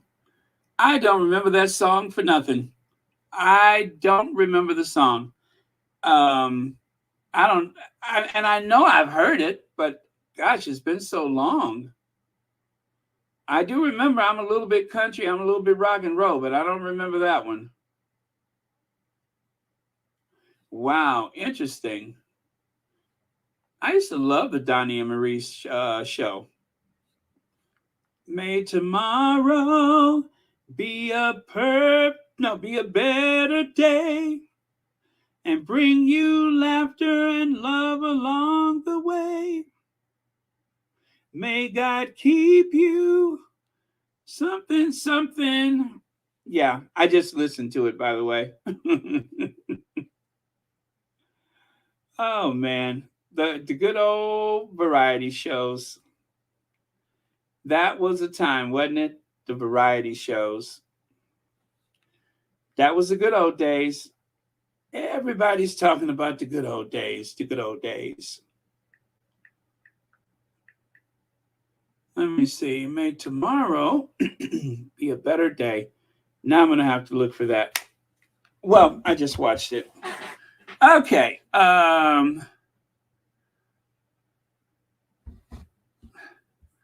Well, and you know what? I do hope tomorrow is a better day where the Sussexes are concerned.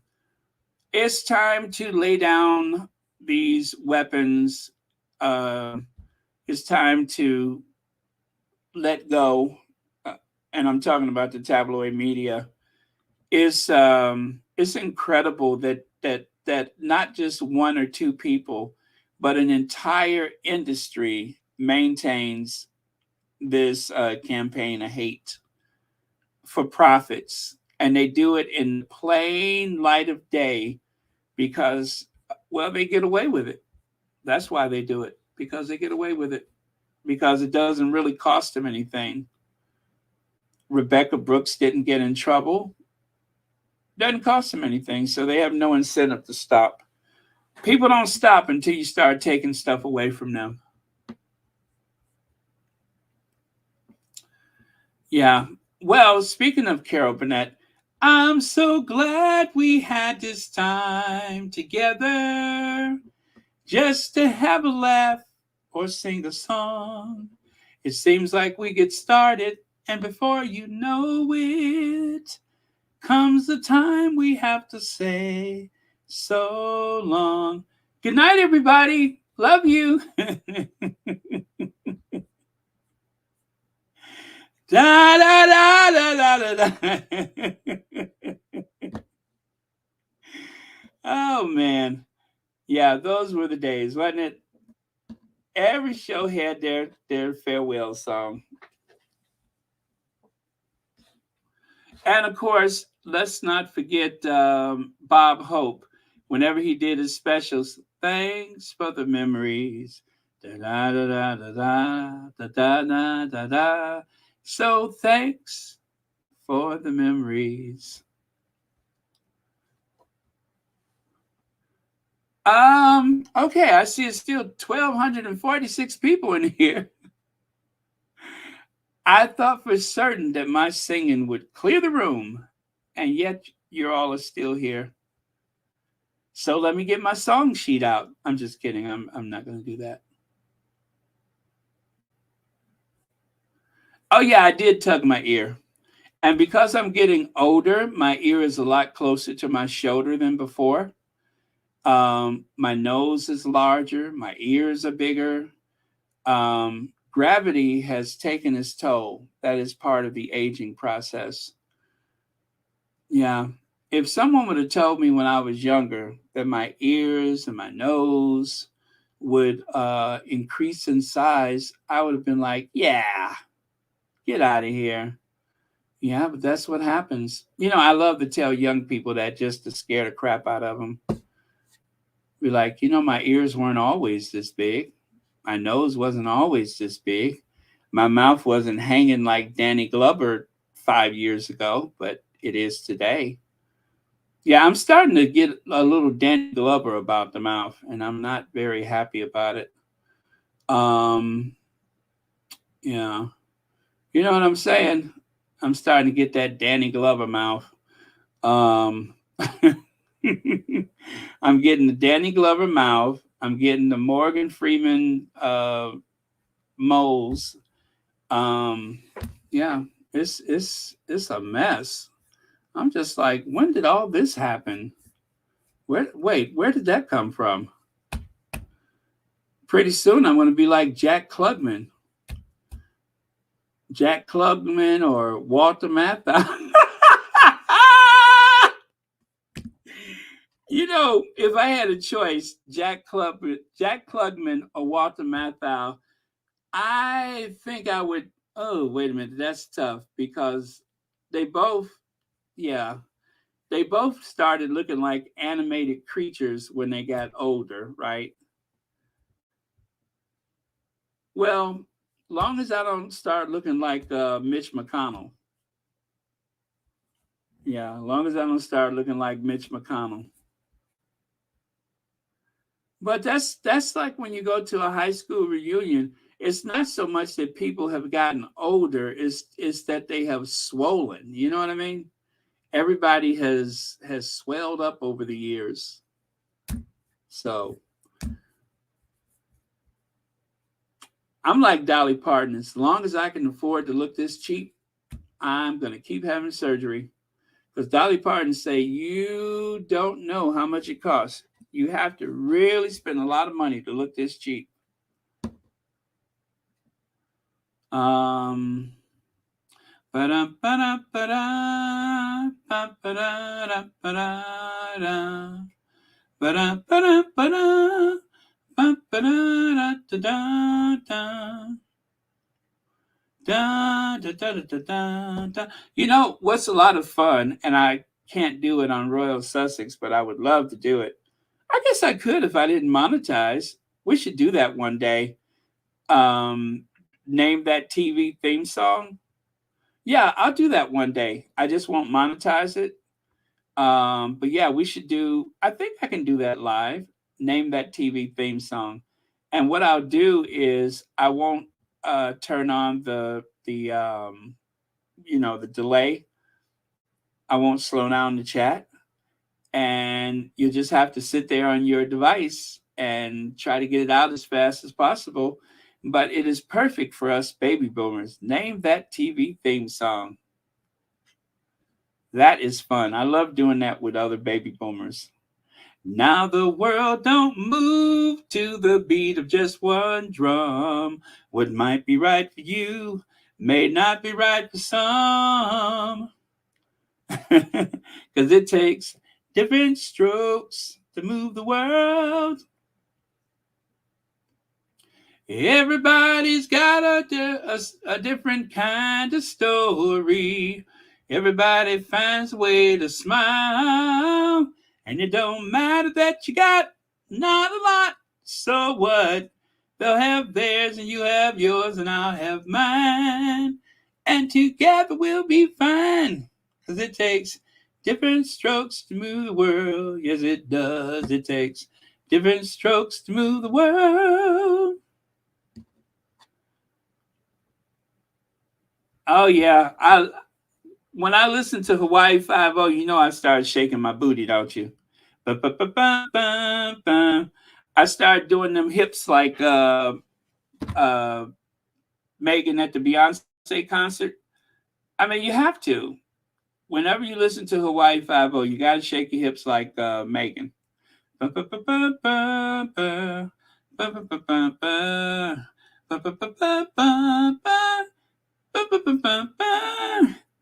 Ba-ba-ba-ba-ba. Hey, how did that guy keep his hair from moving? Remember, what was his name? The actor that played the what was he, the detective or whatever, the white guy? How was it that his hair did not move in all that humidity? It seems like his hair should have, you know what I'm saying? Does it get hot enough for that in Hawaii? I mean, I went there before, and I don't remember it being, very hot.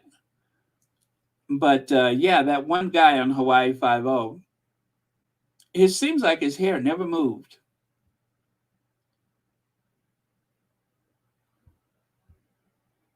B10 Pal, hey B10, I came on a little. Oh, Jack Lord. Okay, Jack Lord. Thank you. That's the name. Yeah, he had a lot of control over his hair. Every time I would look at it, I was always fascinated by his hair. B10, 19 months of membership. Thank you so much for that. And you got a new profile pic. Very cool. Very cool. Move along, head 'em up, move along, head 'em up, rawhide, ride 'em in, ride 'em out, ride 'em up, ride 'em out, ride 'em in, rawhide, rawhide.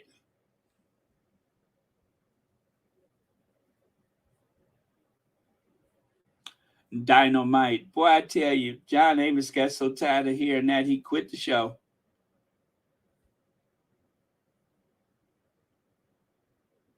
Oh, it was a toupee. I didn't know that. I did not know that. I just knew that he had a lot of control over that hair.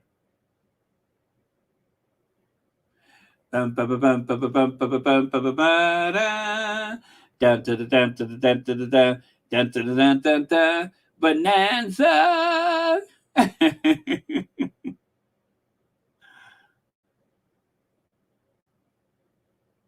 Oh, Oscar. Remember that? Felix used to always say that. Oh, Oscar.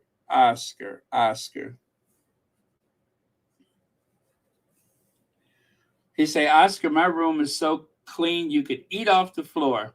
And then Oscar would reach over and pick up a potato chip and say, well, look, you could eat off of my floor too. Oh, thank you, Reba Henderson. Thank you. Oh, and thank you for 12 months membership.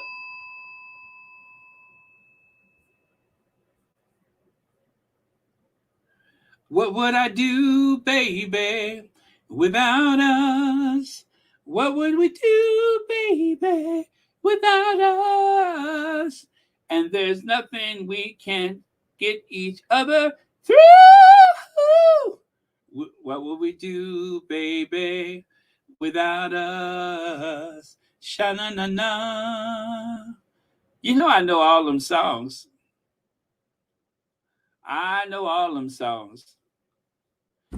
Let me see. How will you make it on your own? Who could take a nothing day? Oh, wait, I know that's all wrong. Who could turn the world on with a smile? Who could take a nothing day and suddenly make it all seem worthwhile? Well, it's you, girl, and you should know it.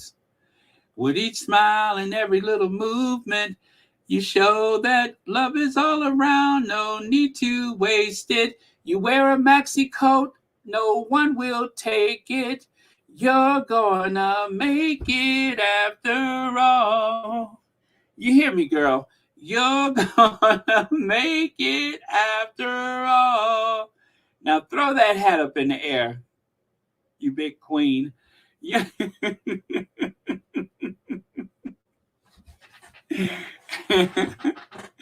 Yeah, she's gonna make it after all. I have it on good authority that she's gonna make it after all. I hope she's okay though, because she's been looking kind of bad lately. I mean, really bad.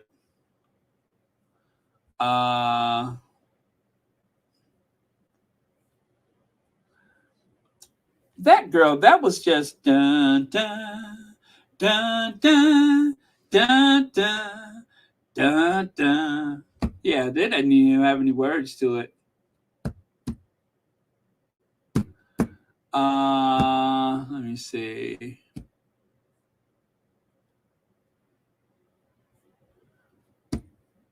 Oh, I used to love the theme song to This Is It, This Is It. This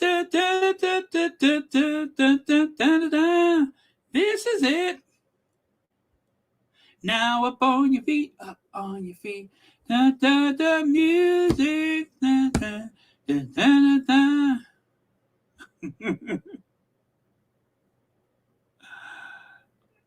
You've been saying you got something for me, something you call love, but it's not.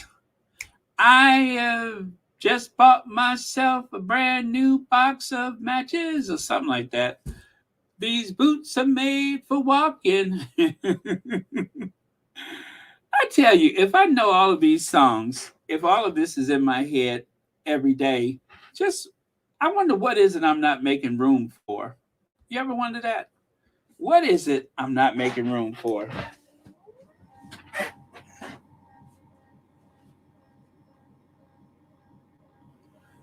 I just did marry Tyler Moore. And it's you, girl, and you should know it. With each smile and every little movement. Rhoda, la la la la la la la la la. I was born in the Bronx. La la la. Oh, wait. Wait. Maud. Oh, Lady Godiva was a freedom rider. She was a sister the whole world knew. Joan of Arc with the Lord to guide her. She was a sister who really cooked. Isadora was the first broad burner. Ain't you glad that she showed up? Oh, yeah. And when the country was falling apart, Betsy Ross got it all sewed up. And then there's Maud. Then there's Maud. Then there's Maud. And then there's Maud. And then there's Maud. And then there's Maud. And then there's something. Right on, Maud. Oh, boy. Now, y'all taking me all the way back. Hogan's Heroes. I remember that show. What was his name? Colonel Klink. How about the Beverly Hillbillies?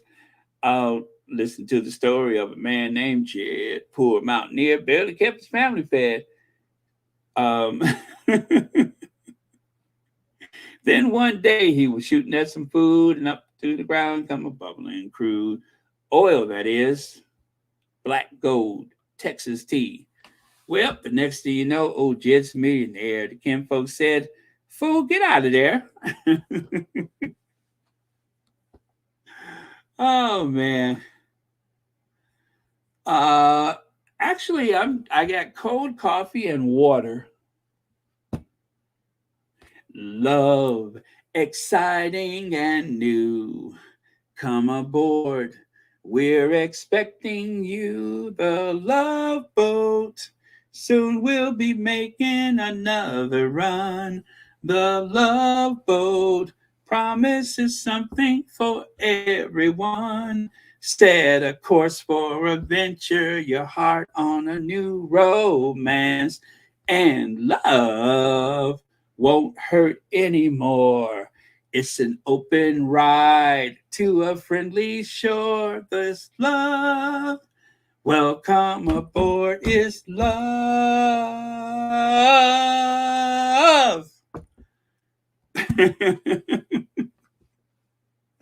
This is like a long car trip. You know that? The Jeffersons, I don't care. You can argue all you want. That was the number one theme song of all time. There is no greater theme song ever. I'm not even going to argue about it. That is the best theme song ever produced. Bar none. It never gets old. I could listen to it every single day. And it's true, fish don't fry in the kitchen and beans don't burn on the grill.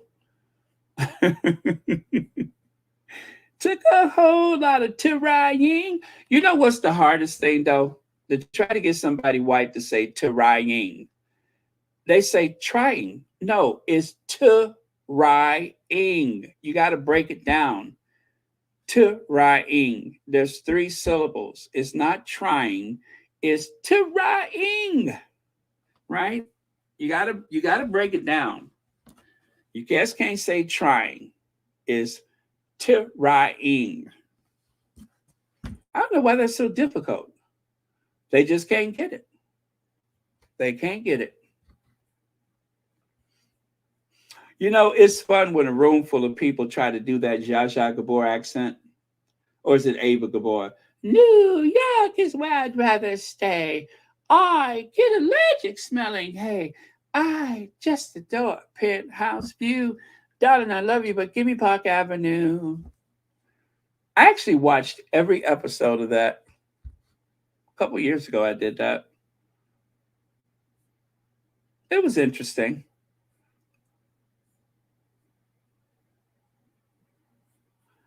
Oh boy, the way Glenn Miller played songs that made the hit parade. Guys like us, we had it made. Those were the days.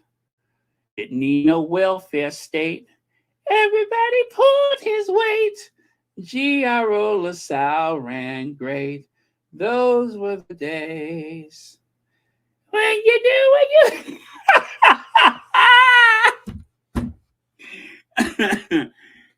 Boys were boys and no, girls were girls and men were men. Mister, we could use a man like Herbert Hoover again. Didn't need no welfare state. Everybody pulled his weight. Oh, you know what? I totally mixed that song up, didn't I?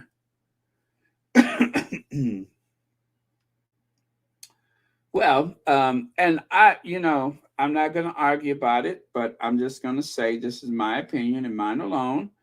The best sitcom ever was All in the Family. Yes, I know. What about this? What about that? All in the Family was groundbreaking. That was the first show that took on some very serious topics and managed to inject humor into it.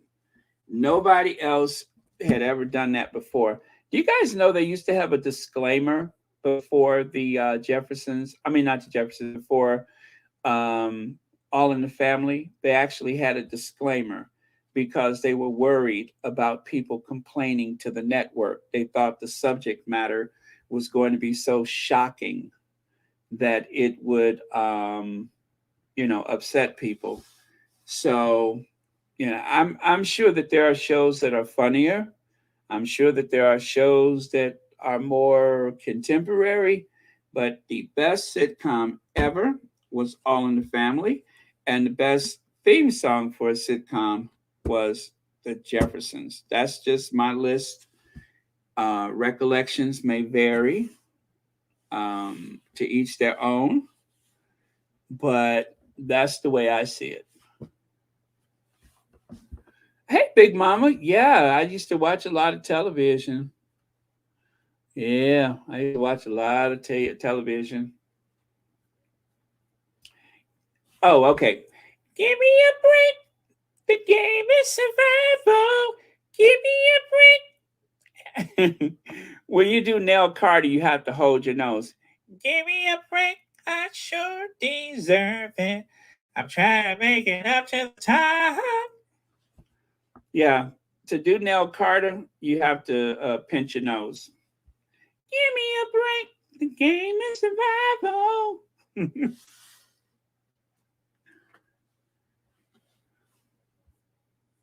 Let me see here. Yeah, Archie Bunker was very far ahead. Of course, he couldn't get away with using that language nowadays, but it was just a really good show. I remember when, remember when the Jeffersons, when they were,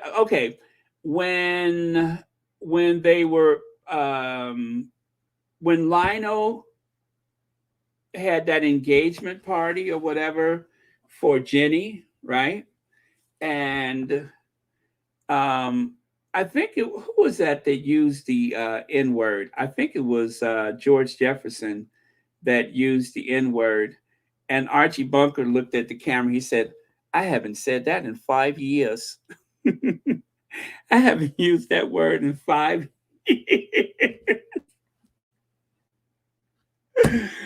Oh my God, that was so funny. And that was when they introduced Mother Jefferson. Shine on your light forever, Lord. Shine on me. Shine on your light forevermore. Shine on me. Shine on me. Shine your light. Put me on the right road. Help me find my way. Hey.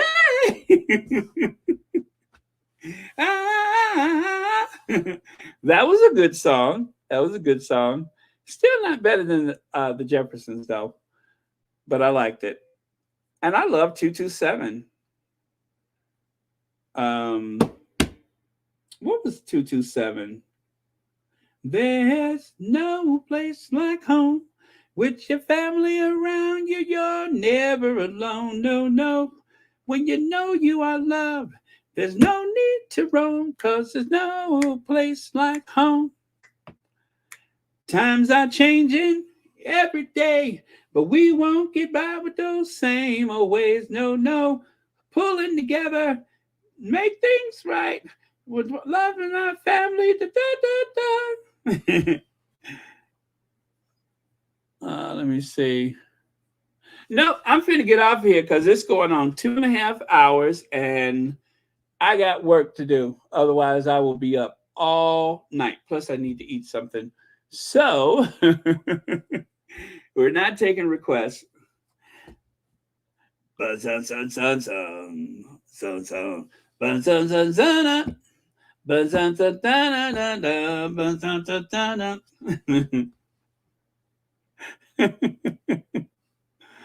Oh, man.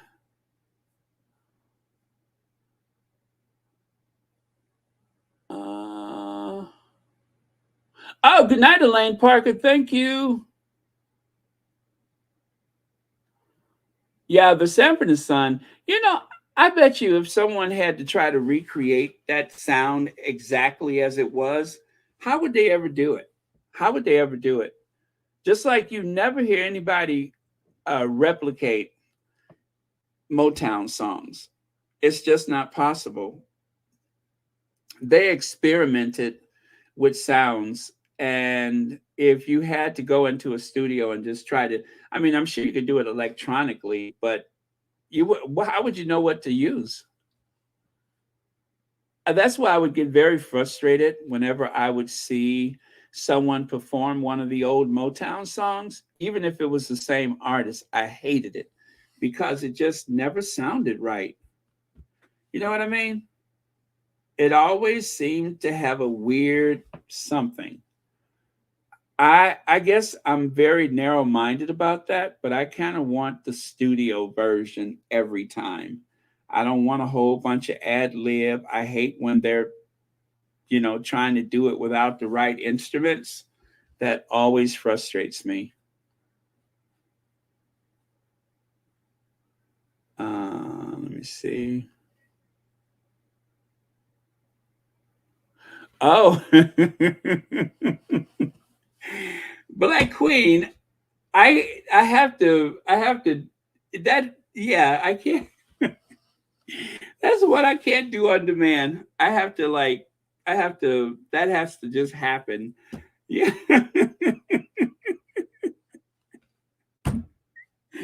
But thanks. Oh my God. Do you know that is funny to me? Every time I think about that, I get so tickled. I get so tickled. And I don't know what it was. I just looked at him, and for some reason, I saw Louis Armstrong.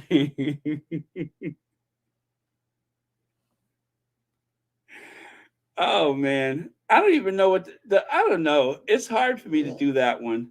It's when it happens, but to just like try to do it on purpose, I don't know. I've never sang it the same way twice either.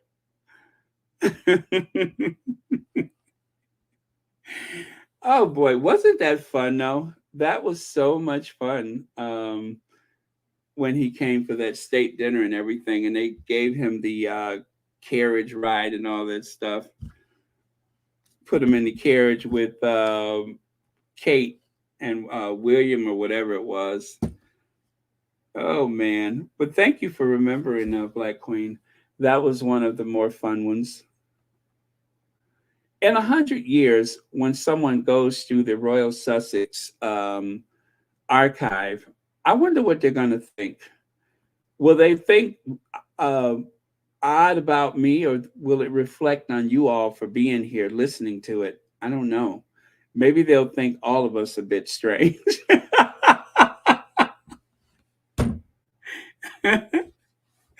maybe they'll think we're all just a little bit strange, like it's just something not right with all of us.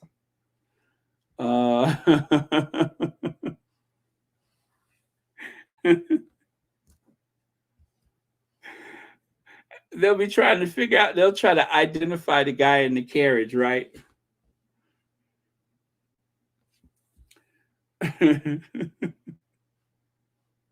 The birds in the sky look so pretty to my eyes. They put me in the carriage. Kate squeezed my thigh. Ah.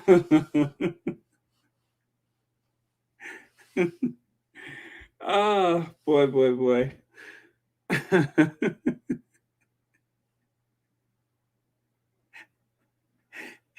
if I worked in the South African government, or if I was like leading some type of meeting here and they invited him to come, I would probably just excuse myself because I wouldn't be able to stop laughing.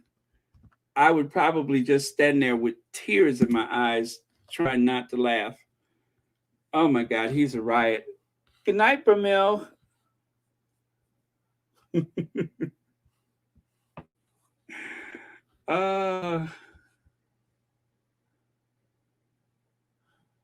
Okay, well, let me see here.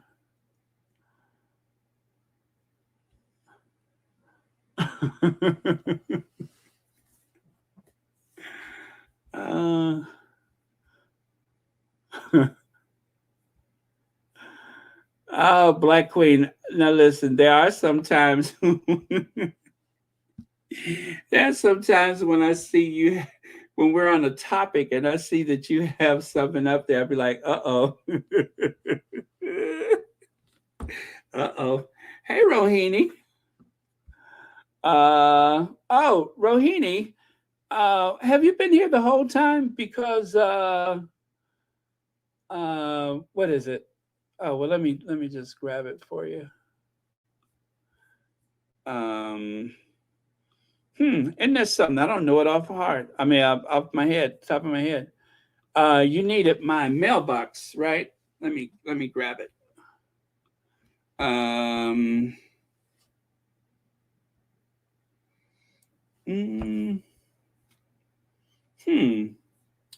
Nope, that's not it. Wait. I got it. No worries. Oh, I know where to look for it. Go to wish list. Speaking of wish list, I think somebody sent me something because there's something in the mailbox. Now the world don't move to the beat of just one drum. What might be right for you may not be right for some. You take the good, you take the bad, you take the both, and there you have the facts of life. The facts of life. There's a time you gotta grow and show you know all there is to know about the facts of life. The facts of life. When the world never seems to be living up to your dreams, and suddenly you're finding out the facts of life are all about you. You. Because it takes a lot to get it right when you're learning the facts of life. Learning the facts of life. Learning the facts of life. Oh, Lydia beat me to it. Look, I was just sitting here typing with my two fingers, but you got it. Thank you. Yeah, so Rohini, she needs the mailing address. That's what she needs.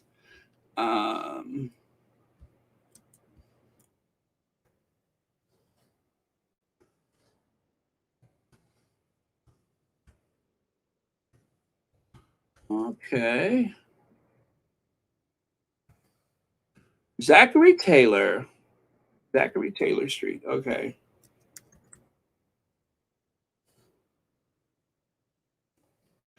Very important. The hashtag 523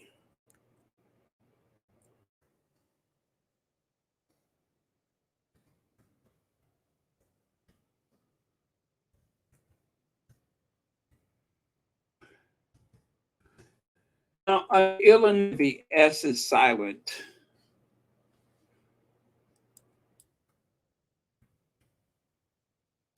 There we go. Perfection.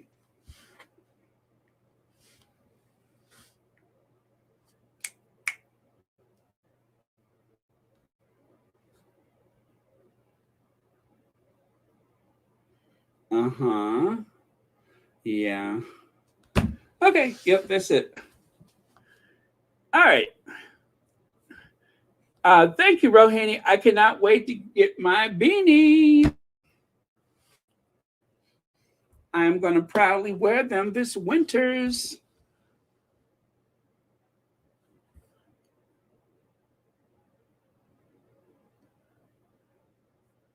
Okay.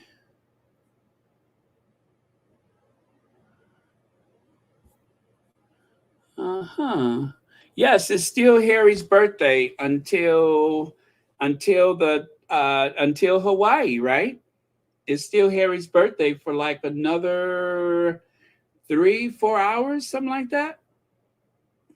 Not until the sun crosses that time zone.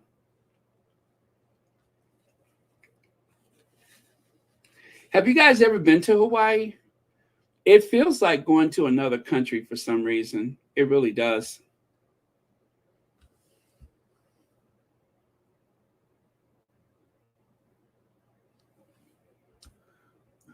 Oh, well, I don't live over there.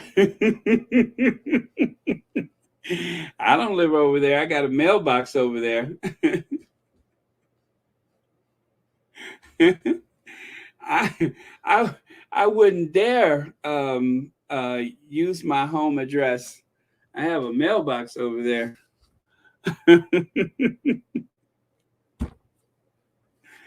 Oh, and I love the people that own the place. I have tried to get them to bend a rule for me, and they know me. And she's like, because those mailbox places, they operate like a post office, and as a matter of fact, they are stricter than the post office because, they're bonded and licensed and everything. So, yeah, she means business. No, thank you, Rohini. I'm excited. I'm so excited, and I just can't hide it. I'm about to lose control, and I think I want to. I want to.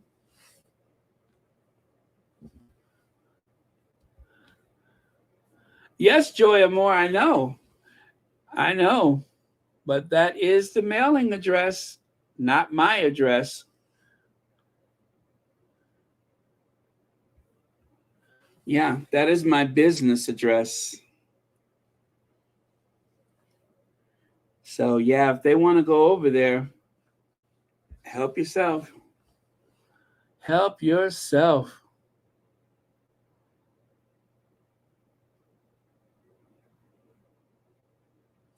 Plus, the truth is, you guys, this world is a very small place.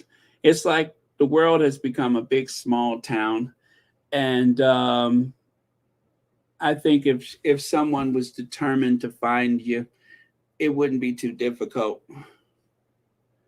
It would be too difficult. You guys ever watch those guys on the YouTube that they're like they go after the what do you call those people?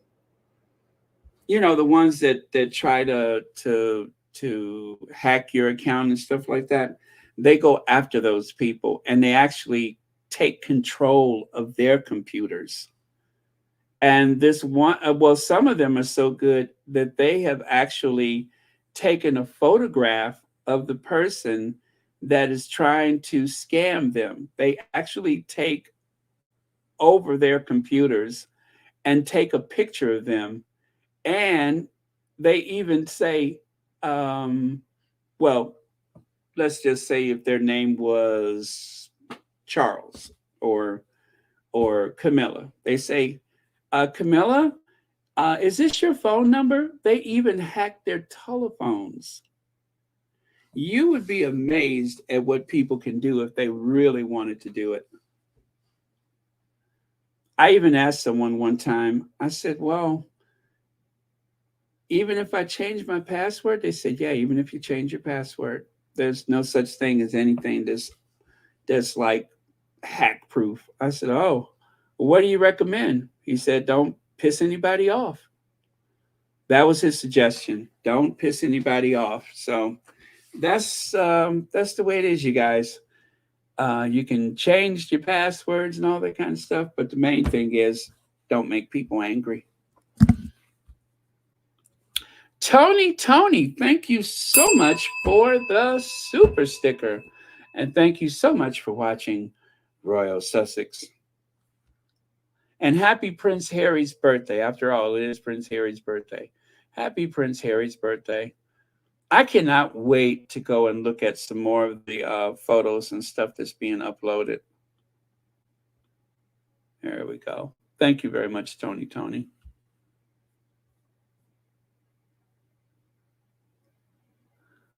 Oh, you're going to karaoke? Very cool.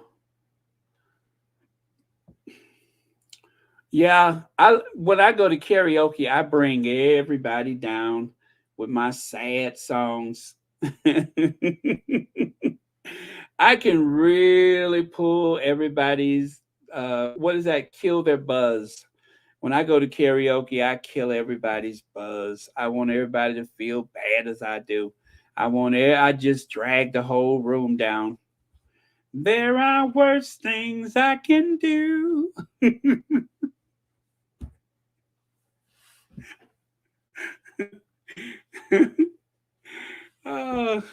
Yeah, instead of singing Summer Nights, I sing There Are Worse Things I Could Do. That's the only song I know from Greece. Even though the neighborhood thinks I'm trashy and no good, I suppose it could be true. But there are worse things I could do.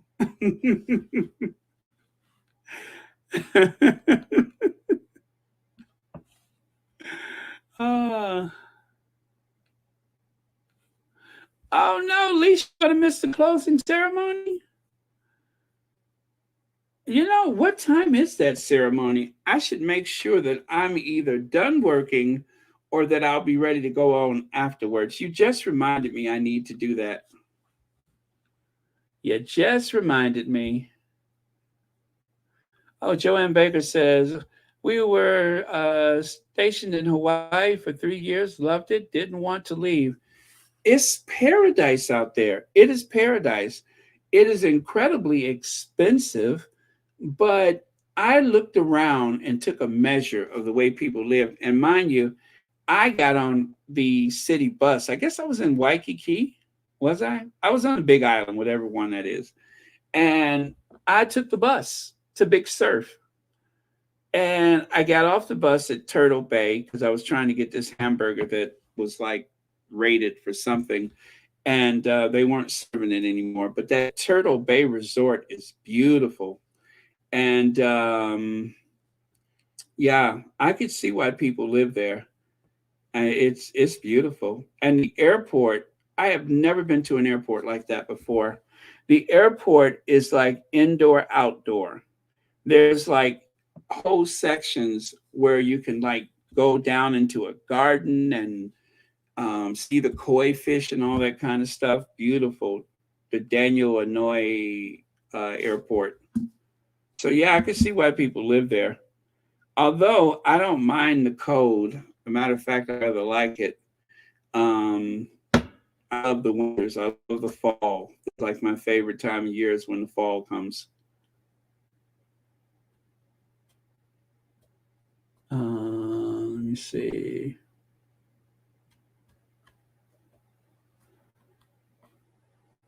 Okay.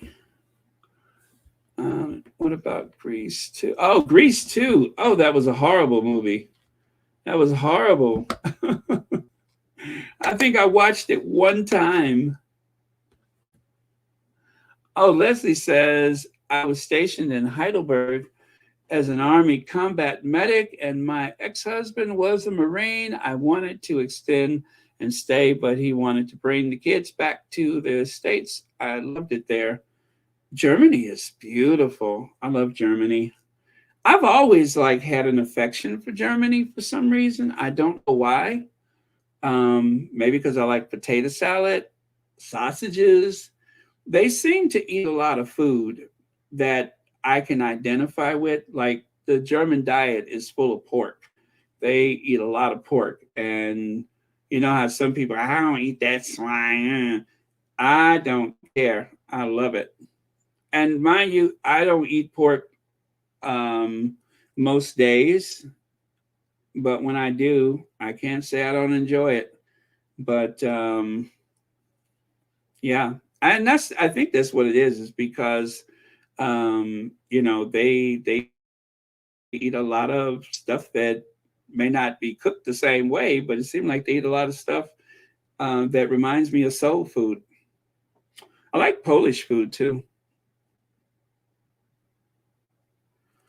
Leslie, did you ever shop at Aldi's? I loved shopping at Aldi's in the Fatherland. In the Fatherland. I think the Kaiser did not like to refer to Germany as the motherland. He preferred they call it the fatherland. And TH is very difficult for some Germans. So instead of saying father, they would say Faser, the fatherland. But yeah, Germany. Oh, I love it there. And they have so many towns that seem like they're right out of a storybook, one after the other. And the people are really nice.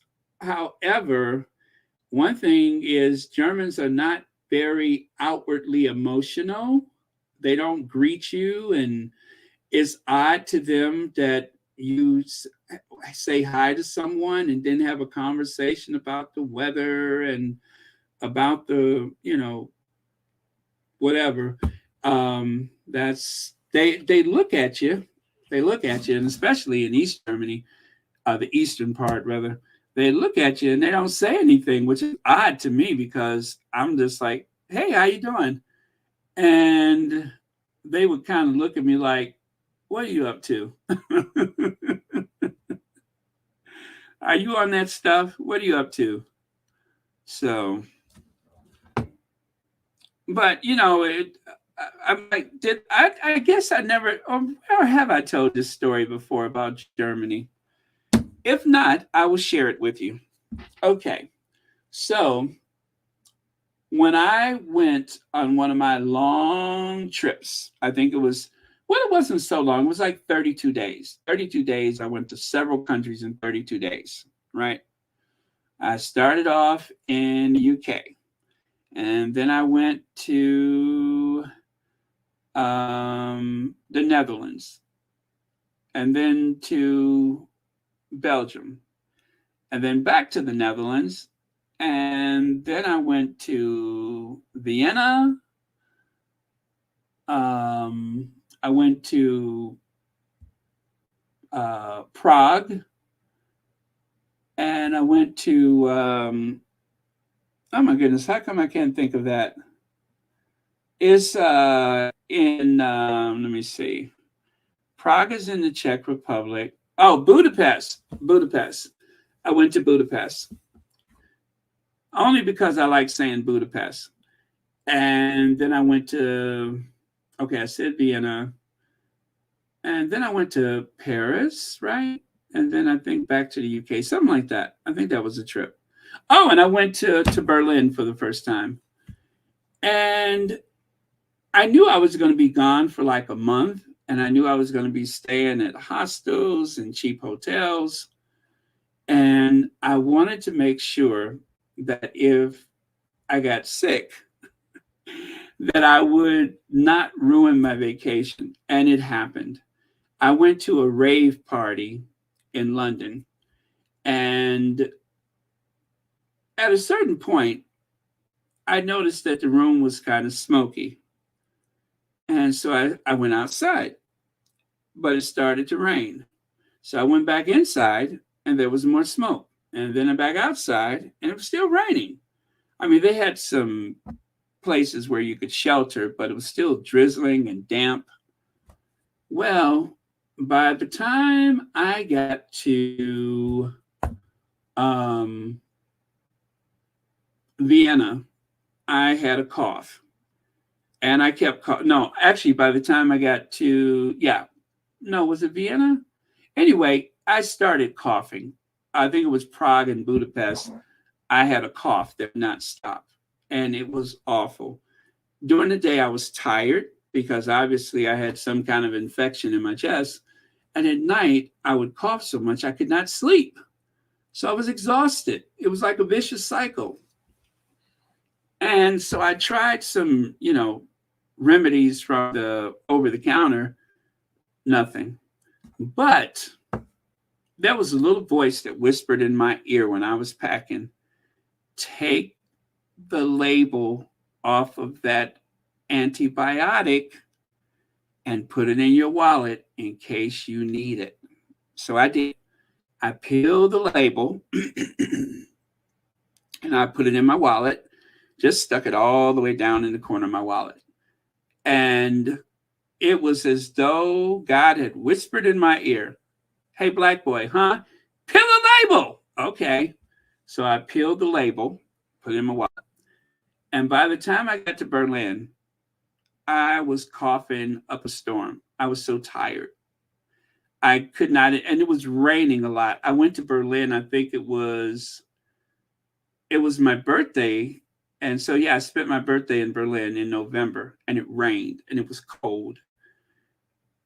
And I tried a few pharmacies and nobody would help me. I tried one in Prague. I just thought, this is Eastern Europe. Surely I could just buy some antibiotics over the counter. Nope, they wasn't having it. So when I got to Berlin, I went into just one more pharmacy and I appealed to this lady. I said, please, I'm on vacation and I'm sick. I said, I can't stop coughing at night. I said, I think I have a chest infection. I said, but I have this name of the antibiotic that I've taken before. I said, can you please fill this prescription? And do you know that lady, I'll never forget her. She had like a little short kind of bob haircut. And she just kind of looked at me like a mother with the eyes of someone's mother with a sick child. She said, oh, we're not supposed to give you a prescription give you medication without a prescription. I said, I know. I said, but I'm so sick. I said, and I'm traveling and I'm exhausted and I just need to sleep. And she looked down at the label and she looked at my pathetic face and she said, and you've taken this before? I said, yeah, I have. I said, I just thought that this might be an issue. So I brought it with me. I figured this was the only thing that could go wrong. And at that time, I was having respiratory infections a lot. I think it was like more of an allergy thing that I kind of grew out of. But anyway, so she said, well, I don't want you to ruin your vacation. She said, I'm not supposed to do it. She said, but I'll give it to you. And my eyes began to well up with tears. I couldn't speak. I could not speak. I was just so relieved and so happy that somebody listened to me. And this lady who didn't know me from anybody risked her position to give me medication without a prescription. And like within a couple of days, I had energy. I could sleep. I felt so good. It dried that cough out in no time. So that was like the one thing that I thought could ruin everything is, at least maybe a couple times a year when I was younger, I would have like some respiratory infection. And that just happened to be on that trip. And I can't help but think that the combination of the damp and whatever they were smoking in that party got the better of me. And it just got progressively worse. Dina Cardosa, thank you so much for the super chat. Baron, great reporting. Did you receive the Amazon gift? Thanks. No, I got something in the box right now. Well, I did get the folding chairs. I didn't see the thing inside that says where it comes from, but I did get the little mini folding chairs. But I do have something else that I need to pick up from my mailbox. And I probably won't do it until after Invictus because it has been so crazy busy. But thank you. I will, I'm not sure what it is, but I will mention it whenever I go over there. Or if it was something that I received before, like maybe 3 weeks ago when I nearly cut my finger off trying to get in that box. I nearly lost the finger. I was so excited trying to get into the box. So, but thank you so much for the super chat, and I will definitely let you know. Let me see. Yeah, it's awful being sick on a vacation. I think I cracked a rib one time when I was on vacation, and that was awful. Every time I took a deep breath, I thought I was going to pass out. I was trying to jump into a bunk bed. For some reason, the only bunk that was available was the top bunk, and this was at a hostel. And it was a metal bed frame, and I thought for sure that if I tried to climb up, that I was going to pull that thing over. And so I tried to stay as close as possible and lift myself into this bed, right? I was sharing a room with like 7 people. And when I was getting out of it, likewise, I thought I was going to knock the thing over and crash to the floor. So I slid. I was either going up or down the side of that bed. And that metal railing along the side, it was a metal bunk bed, it grazed my rib. Now, I believe it was fractured. And I didn't think it was worth trying to get an x-ray because, with a fractured rib, if it's not, obviously indented, they don't really do anything for a fractured rib except for breathing exercises. So I'm pretty sure that I either bruised it or I cracked it. But either way, for several weeks, I was in mortal pain. And I was just like taking Advil to try to do something about the swelling, but it hurt like hell. Every time I took a deep breath, every time I sneezed, everything just went white. Yeah, everything went white. And I know that pain because I've fallen off my bicycle before and fractured a rib or not. The emergency room said, well, we can't really see it on the x-ray. It could very well. And so they had me do breathing exercises. 1960, yes, that is a mailbox. It's a mailbox. I don't live there though. Lord Jesus, I don't live there. It's a mailbox.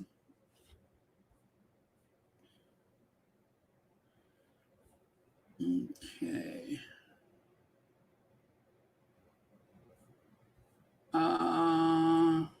Okay.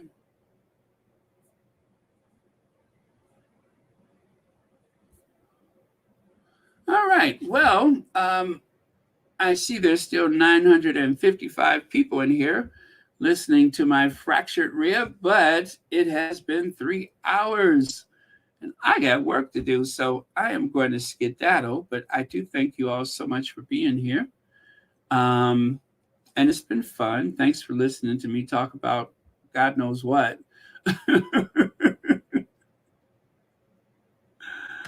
Let's see here. I would love to go to LA and see another sunset. Like my favorite sunset ever was in Los Angeles. I was at the Venice Beach, but I keep hearing on television that Venice Beach is like crazy scary. Exactly. Exactly. That's exactly what it's for. As you guys notice, I've never actually said I live in Chicago. That's where I have a mailbox. Um, but I've never actually said I live in Chicago. So it is deliberately ambiguous, thus allowing the listener to glean from it whatever he or she may. But that is a mailbox, but I don't live there.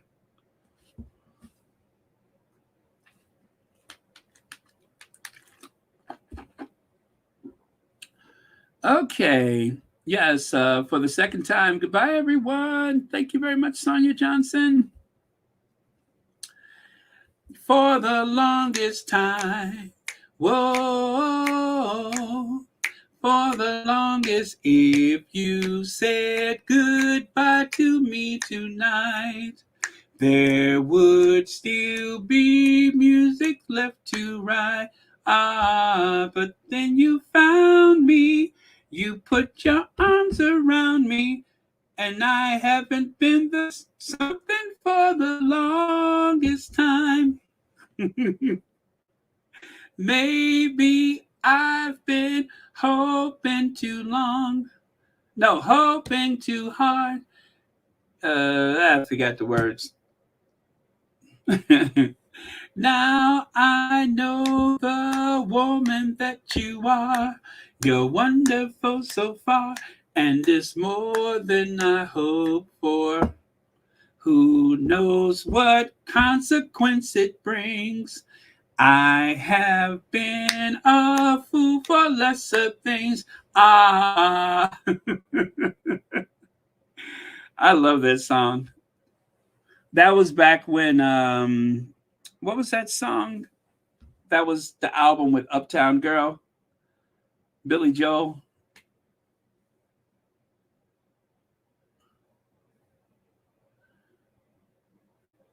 Let me see. The winter is good because it cleanses the world of everything that bites and hiss and stings and flies. All of that stuff dies off in the wintertime.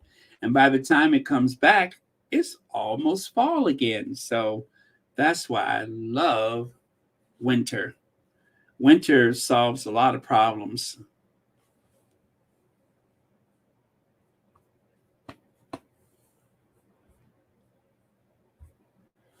Okay. Well, with that, love you guys. I'm going to ginger adventure, and I will see you all tomorrow. Happy birthday again, Henry, Charles, Albert, David, Peter, Paul, and Mary, McFadden and Whitehead, uh, Mountbatten-Windsor. Boy, those Windsors have a lot of names, don't they? But I am so proud of Harry. I am so proud. I am so full of pride for him. To see in real time someone from a very unusual background, a life that very few people could ever identify with, to see someone like that who engaged in these struggles that he suffered through, the loss of his mother at a young age. The way that people are so dismissive about Harry just goes to show that he's on the right track. People always try to discourage you or put you down because they are afraid of the message. They're afraid of the messenger. They're afraid of his power. They're afraid of a clear and broad understanding of how things work. It is better for the powers that be. It's better for the media and the people that own it and the 1% and all of the oligarchs. Is so much better for them if we're fighting each other, if we disagree about everything, if we don't learn our history. That works out for them. And you can tell that things were getting so much better because that's why they had to take over Twitter, because they want to control how we speak to one another. That is why they don't want to teach the history of slavery, because they don't want people to be reminded about empire and genocides and such. But those things did happen, and you cannot put the genie back in the bottle. There's never been more information available at the fingertip in the history of this world. We have just about everything we need in our smartphones. We can fix things, we can find things, we can go places, not even speaking the language. You can travel the world now with a smartphone and never get lost. Let's see. Benji Lynn, thank you so much for the super chat. Let me see. Thank you, Baron, for all you do. And the after parties. Yes. Love the after parties. But thank you very much. And I really appreciate you being here tonight. Yeah, I like the after parties. There's no pressure. There's just whatever. Things can just flow.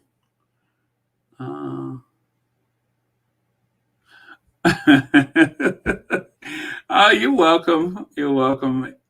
I'm impressed that you found that entertaining, but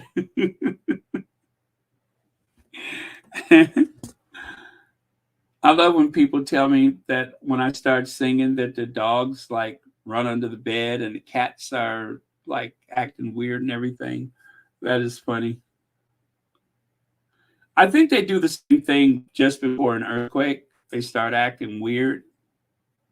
Same thing, same flavor.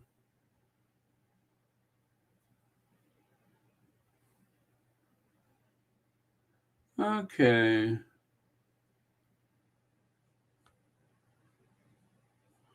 Oh, yeah.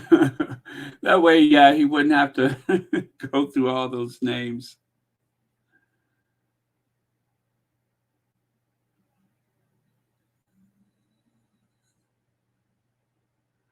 You know, I'm kind of old school, Marshara. Happy birthday to ya. I'm kind of old school. I kind of like the old birthday song. It's kind of well, actually, I like that one too. And do you guys know there's a copyright on Happy Birthday? I mean, you know, in a movie or something like that, there's actually a copyright if you use those lyrics. Happy birthday, happy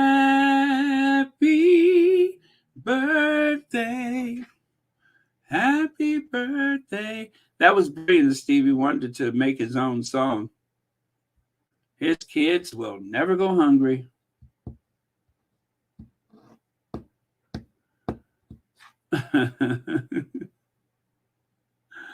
Yes, Elsie, happy birthday, Prince Harry. You are loved.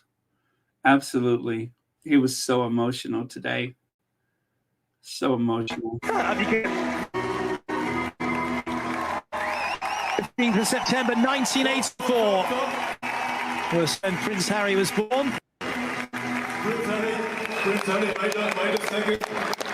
We are here in Germany, but there is also a German version.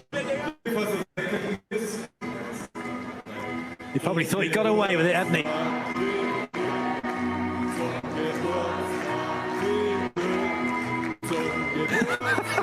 Fantastic.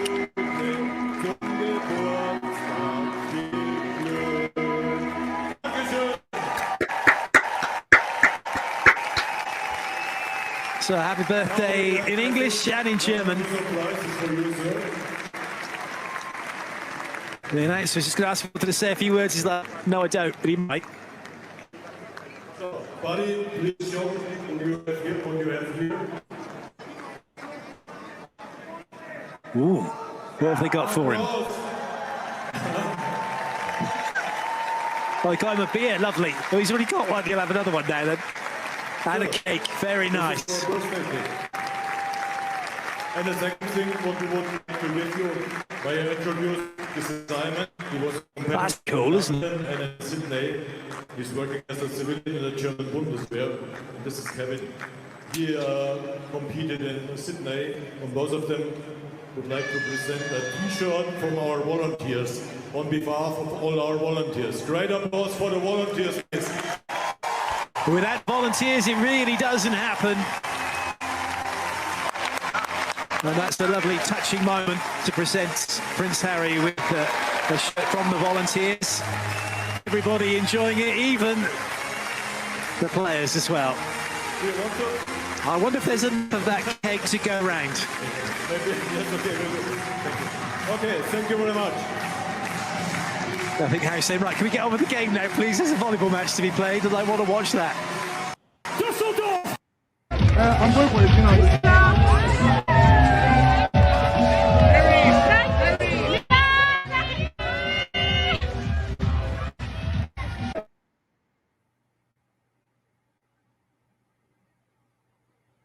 You know, I am still haunted by this because I'm sure that there was, I don't know what was happening here. I don't know if the kid is just overcome with emotion or what, but I didn't know what the backstory was, but it's another one of those times where Meghan took a little extra time out for someone who needed her. And that's a beautiful thing. And that's what these games are all about. This is like and Harry is going to have so many things that he's done by the time he's in his 70s. This is like he'll have like another 30 years in his 70s and 80s. Imagine that. Imagine how much stuff he will have achieved between now and being firmly an old man. This is very big for someone 39 years old. So just imagine 49, 59, 69. Very big. All of these people brought together because of him.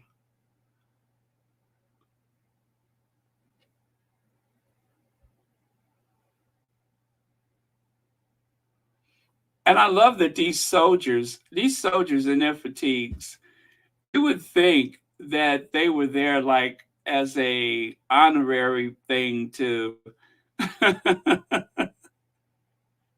don't know, like some kind of backdrop to the situation, more so than actually for security or something. And look at them. Every single one of them has their phones in their hands. I forgot that was next. Let me go back the other direction. Oh, man. But every single one of them got their phones in their hands, excited. Yeah, these are my slides. Let me see. This was like two days ago.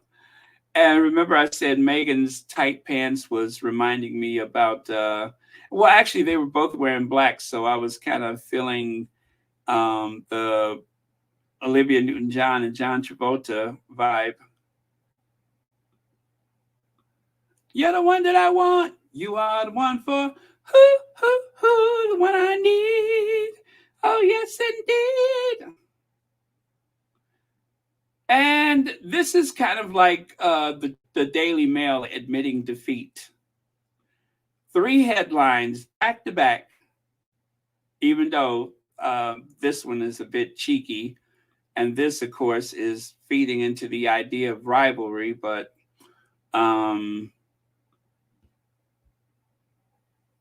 I think, well, when Meghan came out, that the first day, it was one thing. When Meghan got there, tired off a plane trip and everything. But the next day when she showed up, they showed out. and the tabloids got so nervous that they went and got this old queen and just set her in front of a camera and said, say something negative, which comes easy. But oh yeah, and smashing the J. Crew website.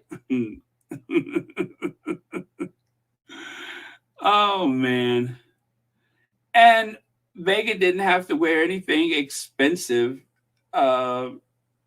Whatever she wears, there's the same effect. It matters not. There's the same effect. Sold out. A simple cardigan is the must-have accessory for the fall.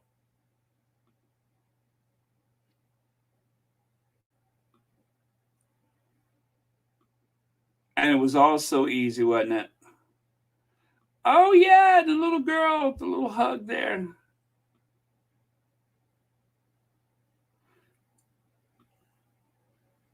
Yeah, this was a moment too. This right here was a moment. Yeah, these families, the Invictus Games is just doing so much for these families, and that's what it's about. It's really about the families. I think seeing a parent competing as not a disabled person, but an able-bodied person, as able as they can possibly be, testing themselves, pushing themselves to the limits of endurance. And in some cases, these are people that had been written off. Oh, you'll never walk again. You'll never do this again. You probably, and those doctors that say that, well, all of a sudden they got egg on their face.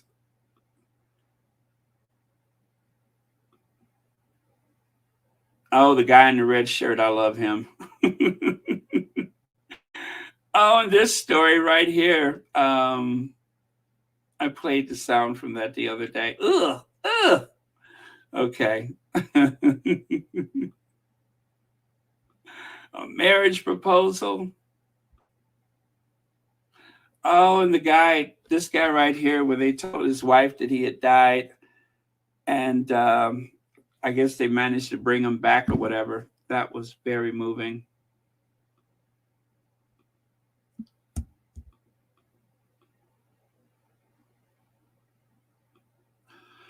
Oh boy. What a week it's been. What a week it's been. And we got one more day, you guys, one more day. So we got all day tomorrow, because I'm sure the closing ceremony will be at nighttime. So we got all that time to enjoy. And then it's going to be awesome, I'm sure. Yes, magic. It was like fire and music. Fire and music.